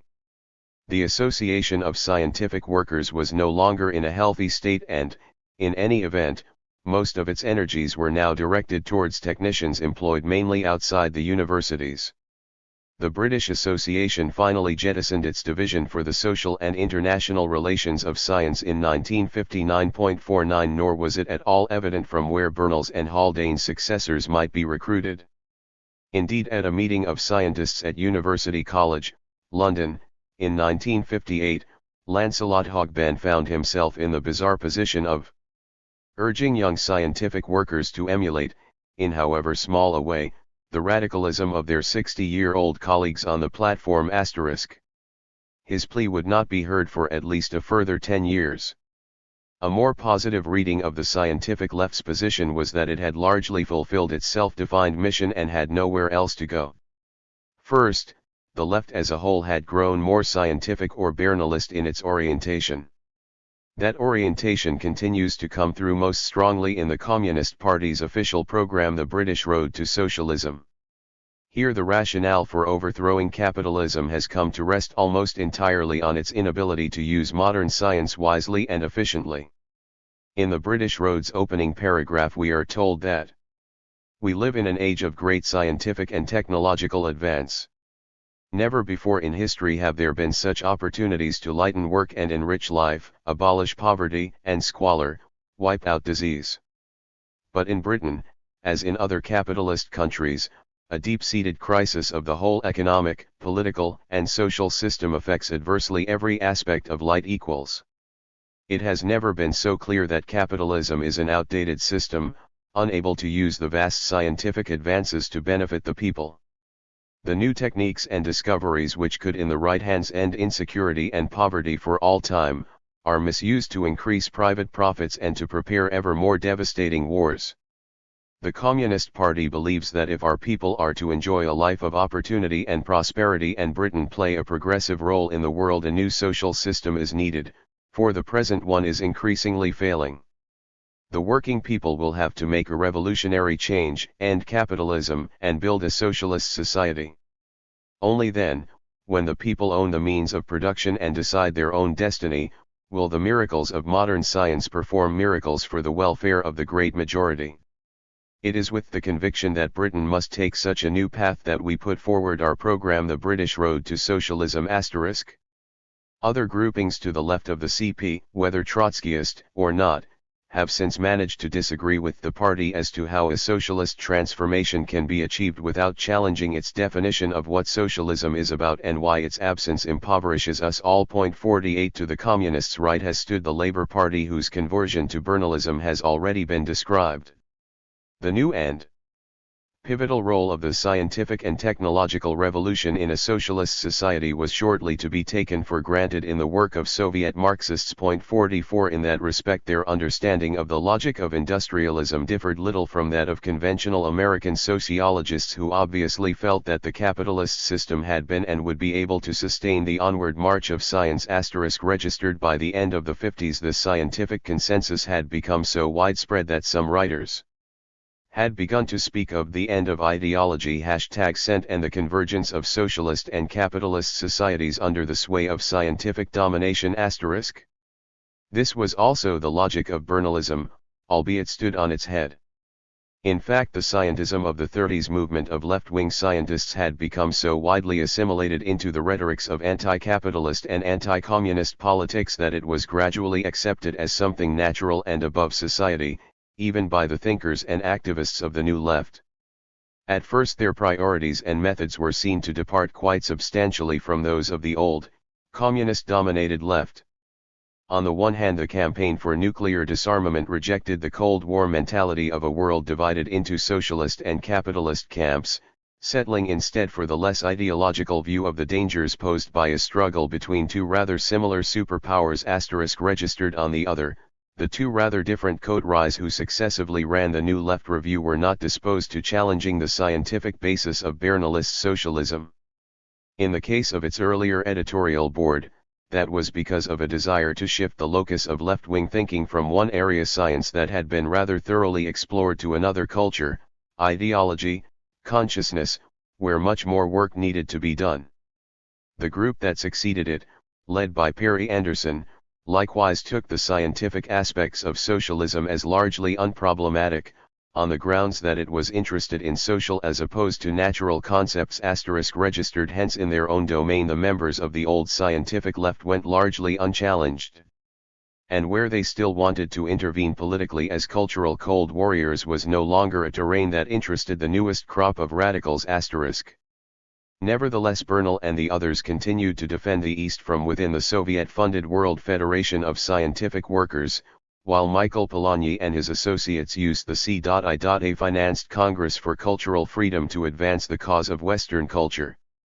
In truth, this was a battle of ideas whose interest was becoming largely restricted to its most immediate protagonists. The big news, for our purposes, was that at this stage the substance of Bernal's social function of science had largely become a political commonplace. Obviously that pleased Bernal, who remained forever confident that one day the incompatibility between the advancement of science and the maintenance of capitalism would be conclusively demonstrated. Needham too was persuaded in 1968 that all those in the 30s who believed that the natural sciences could only come to their most perfect fruition in a socialist society probably still think so now. To both men it was therefore an encouraging sign that, during the Vietnam War, more and more protests were being made about the penchant of American capitalism to direct its vast scientific resources to destructive ends. Towards the close of the 60s, these complaints were systematized and generalized at a conference on chemical-biological warfare held at the Bernal Peace Library in London. Apart from the publication of its proceedings, registered, the most important result of this gathering was to inspire a group of young leftish scientists to establish a British Society for Social Responsibility in Science. 54 With the active cooperation of a number of veterans from the old scientific left, the Society launched itself in April 1969 with a one-day meeting at the Royal Society. A few researchers who had been politically active in earlier decades were notable by their absence.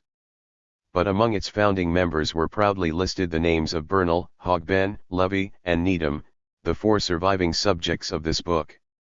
Now at last they had a reasonable hope that their work would be carried on and extended by a new generation of socialists. Afterward, it is a tragedy of the left that experience has fallen between two stools. The old left, prone to nostalgic revels in the glories of heyday and understandably bent on ensuring the historical credits that are its due, has not come to grips, critically or analytically, with its experience. And the New Left, for the most part, has been too obsessed with negative aspects of the experience to confront it with critical objectivity. Scattered efforts made by the New Left have not avoided the pitfall of hindsight, which may be described as a failure of historical empathy, an inability to apprehend people and events in their historical context with its particular imperatives. Al Richmond, 19731. After reading someone else's book, I want to record as quickly as I can the lessons I have drawn from it. If the work has prompted me to reassess an important aspect of my life, I sometimes write to the author and thank him or her for inspiring that reaction. Needless to say, I hope that my own narrative will elicit from some of my readers at least one of those two responses. Meanwhile, here are what I regard as the politically most significant dimensions of this story. As the 1970s come to an end, we find most sections of the labor movement still officially committed to the creation of a socialist Britain. How the transition to socialism is to be made is a matter of some dispute, not least between social democrats and revolutionaries. But with the exception of a few relatively insignificant anarchist, feminist, and libertarian groups, there is surprisingly little disagreement about a number of essential points, including why one should be a socialist, what forms of struggle are essential for the achievement of socialism, and how the new society will differ from the old one. Capitalism is condemned principally because its ruling class can neither efficiently develop Britain's productive resources nor equitably distribute what the country produces. However, despite its injustice and irrationality, this social system will not automatically give way to its social opponents. So they must fight hard, inside and outside Parliament, to secure their long-term political objectives. The undisputed subject and object of this struggle is the working class, the archetypical member of which is assumed to be a manual worker employed in an industrial enterprise. The twin loci of his battle with the bosses will always be the point of production and the capitalist state. Once the people, through their political agents, have taken over both of these domains, it will at last be possible to bring about socialism. Only then can the wonders of modern science and technology be fully employed to lighten toil and level up the nation's standard of living. Such, very broadly and briefly, are the beliefs that guide the action of most socialist organizations today, just as they did 40 years ago during the heyday of the old scientific left. Indeed, of the many continuities that can be traced out between Bernal's generation of socialists and my own, perhaps the most striking is our shared conception of science and its social functions. We still tend to look upon science as a value-free force of production and, as such, have placed it at the center of our plans for building socialism in this country. The main difference between the new society and its predecessor is that technical/scientific resources would be greatly expanded and applied to new ends. But scientists and engineers would not find themselves working in radically new ways. Nor would we expect them to turn out theories, experiments, and techniques qualitatively different from those they currently produce. For our criticism of capitalism here has been not that it has produced a bad science, but that it has manipulated a good science for bad purposes. In all of these respects, most of us would still count ourselves as scientific socialists, if not Bernalists. Yet few of my contemporaries have ever heard of Bernal and his comrades, let alone dug down to the historical roots of their ruling thoughts. The Visible College has been written to encourage this process of self-discovery. What we have discovered to date is that Bernalism was not only a theory or worldview but a set of practices as well. Indeed, the outlook and activities of the scientific left cannot be properly evaluated until we juxtapose them both against each other and against the historical context in which they first appeared. Thus Bernalism as theory, with its emphasis upon the material advantages to be gained from a socialism that was truly scientific, was in part very much a response to the depressed condition of British capitalism between the wars. Then it was at least a debatable question whether the existing mode of production could satisfy anything more than the minimum material requirements of its industrial proletariat. Furthermore, given the anti-scientific inclinations of its ruling class and dominant culture, it was not at all clear where the will to modernize the system was going to originate. In these circumstances the left would have been daft not to have served up socialism as a kind of scientific medicine designed to remedy Britain's social and industrial ailments. Bernalism as theory provided the intellectual underpinnings for that program. But it was simultaneously serving another function, which was to entice intellectuals and, more particularly, scientific workers into liberal causes and, ultimately, socialist politics. Bernalism as practice, with its stress upon the capitalist frustrations of scientific progress, operated at two levels. On the one hand, it offered a non-political rationale for the establishment of pressure groups to protest against either the abuse of their profession or the failure to use their skills for humanitarian ends. The innocence of these enclaves was often enhanced by the presence of some of the scientific establishment's more benevolent members, who willingly served as figureheads. In fact, such organizations were more often than not fronts used by communists and fellow travelers to bring out the liberalism that was thought to be latent in certain professions. Naturally, the left elements hoped that, in time, the social consciousness of the previously apolitical would not simply be raised but radicalized, perhaps to the point of joining the Communist Party. At this stage, Bernalism as practice grew more complex. For the party's leadership could never reconcile its need for and distrust of intellectuals who chose to be communists. Of course, writers and researchers were required to organize their peers and build up the C.P.'s cultural resources.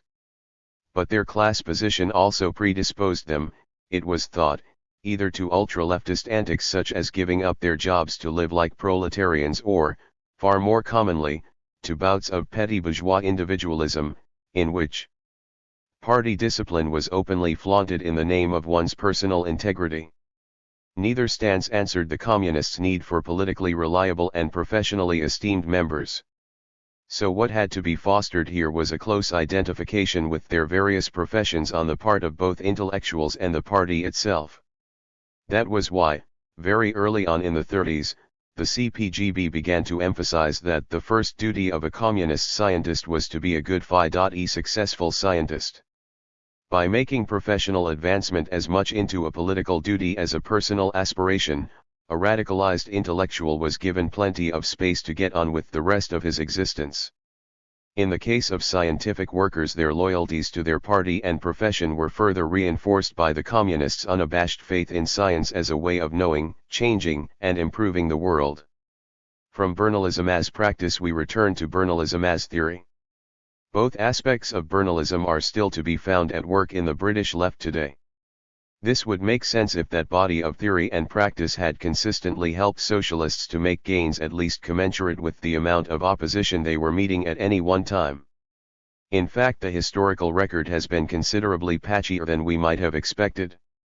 Between the late 30s and late 40s, admittedly with the assistance of an eminently scientific people's war, Bernal's brand of politics did appeal to many factory workers, as well as to an unprecedentedly large number of scientists and technicians. Then Bernalism began to lose ground, first in the 50s as a set of political practices aimed at scientists and, much later, as a rationale for socialism directed toward the working class. Both setbacks have long been acknowledged by leading socialist organizations, including the Communist Party. But neither of them has been seen as an occasion for reviewing and possibly revising either the left's program or its relationship to those of its adherents who do not work in a factory. For, in general, left-wing groups contend that it has been the strength of the ruling class rather than the shortcomings of their own politics that has been responsible for their failure to build a mass following. There is of course the possibility that both propositions might be true. That much seems clear to me from the decline of the old scientific left in the 50s. If we can then agree that Bernalism as practice needs to be reconsidered, we shall also have to re-evaluate Bernalism as theory. Between 1948 and 1957 the Scientists' Popular Front collapsed, and many more scientific workers left the Communist Party than entered it.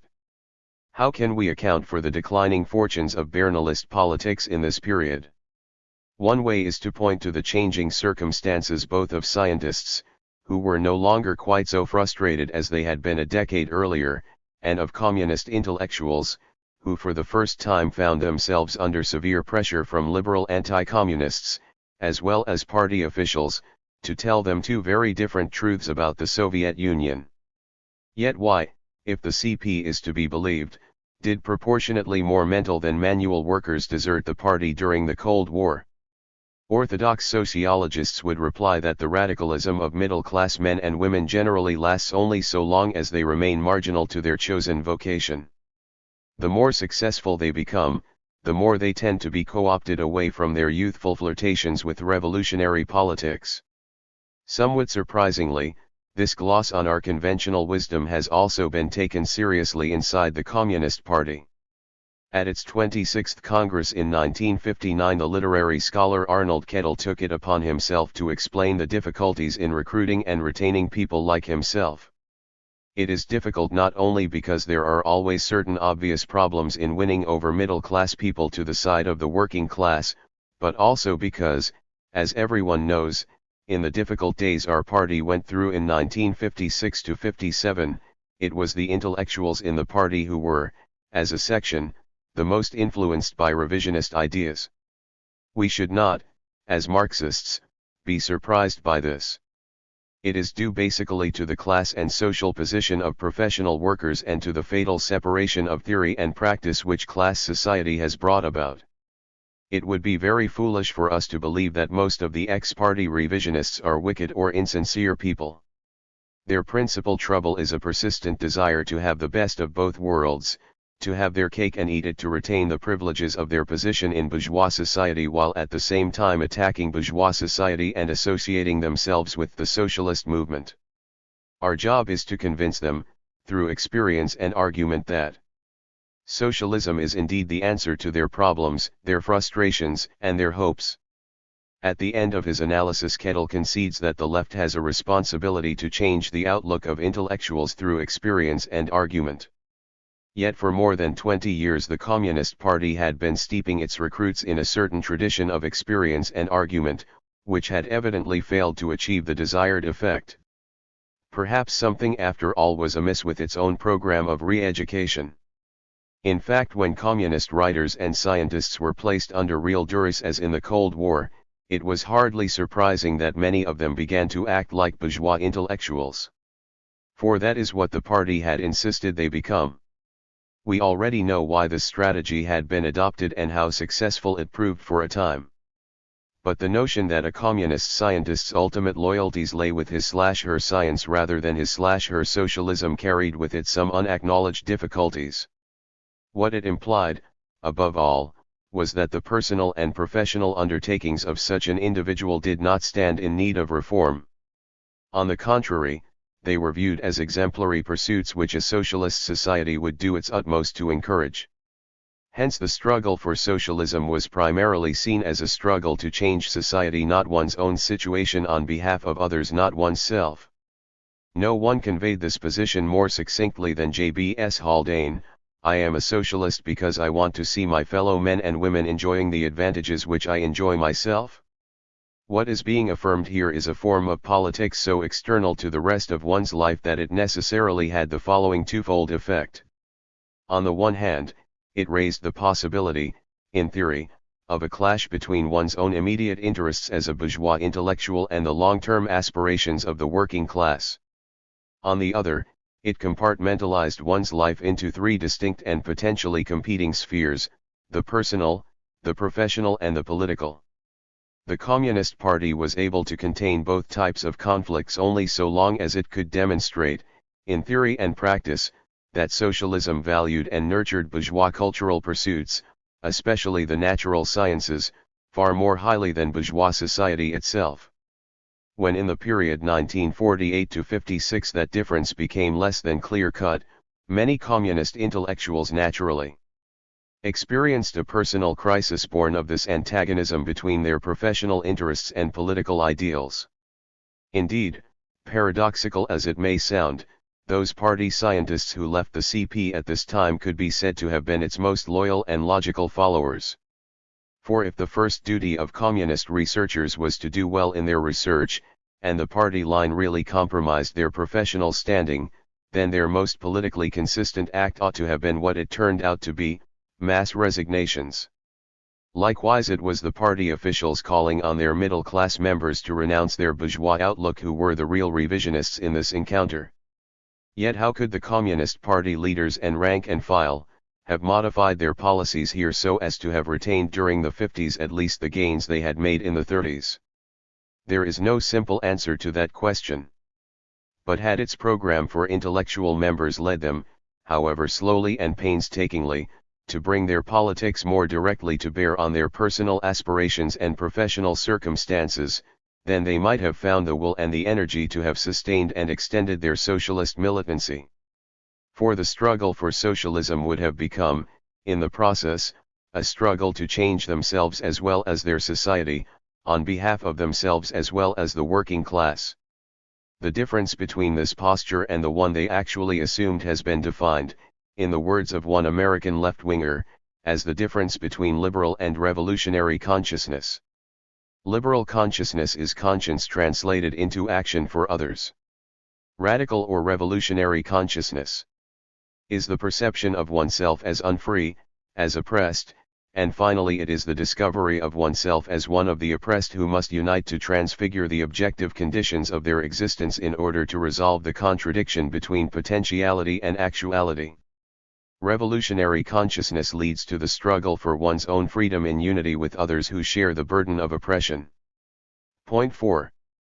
Despite its ahistorical smugness and abstract view of oppression, this statement does provide the basis for an alliance between manual and mental workers that in the long run might have been more durable and compelling than the one that was actually fashioned in the 1930s. Admittedly, this alternative form of politics would have made heavier demands upon communist intellectuals, who would have been expected eventually to confront, criticize, and alter their own practices as members of families and professions shot through with bourgeois social relationships. That is a lot to demand of anyone, whatever their social class. Even more difficult to accept would have been the notion that the development of revolutionary consciousness had to be meshed with the liberal or reformist tasks which still had to be undertaken, and for which Bernalism remained an effective set of practices. In short, we have a dilemma which no political formula could ever resolve. On the one hand, the Communist Party was obviously wise to recognize the short-sighted futility of attempting to transform at a stroke its bourgeois adherents into proletarian revolutionaries. On the other, the original terms of its relationships with intellectuals tied it too closely to the norms and values of their world. Thus from the 30s onwards the party never found the theoretical room that would have allowed it to say, the first duty of a communist scientist is to bring his communism to bear on his own situation as a scientist. Nor has any socialist organization of any consequence subsequently improved upon the C.P.S. record in this area. Bernalism as practice still rules, and it is not, in itself, O.K. Likewise, Bernalism as theory is still very much in evidence on the left. One reason for its retention must be the tacit belief of a large number of socialists that this rationale for socialism, evolved at a time when British capitalism could not have been more unmodernized, still has a lot of appeal for working men and women. I wonder. Today much of the program of modernization advocated by Bernal and other socialists in the 1930s has at last been initiated, albeit slowly and unevenly, within a capitalist framework. Of course, the economic aspirations of the working class have been accordingly raised and are at the moment being seriously frustrated. Indeed, the number of officially defined poor families has significantly increased in the last decade. But in general it would appear that the gap between what the great mass of workers have at the moment and what they imagine they could have under socialism has not been sufficiently great to inspire widespread political activity on their part.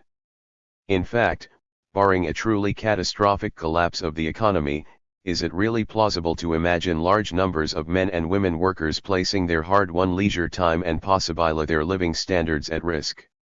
In order to establish a socialist order whose chief virtue is that it will give them a bit more of what they already enjoy under capitalism.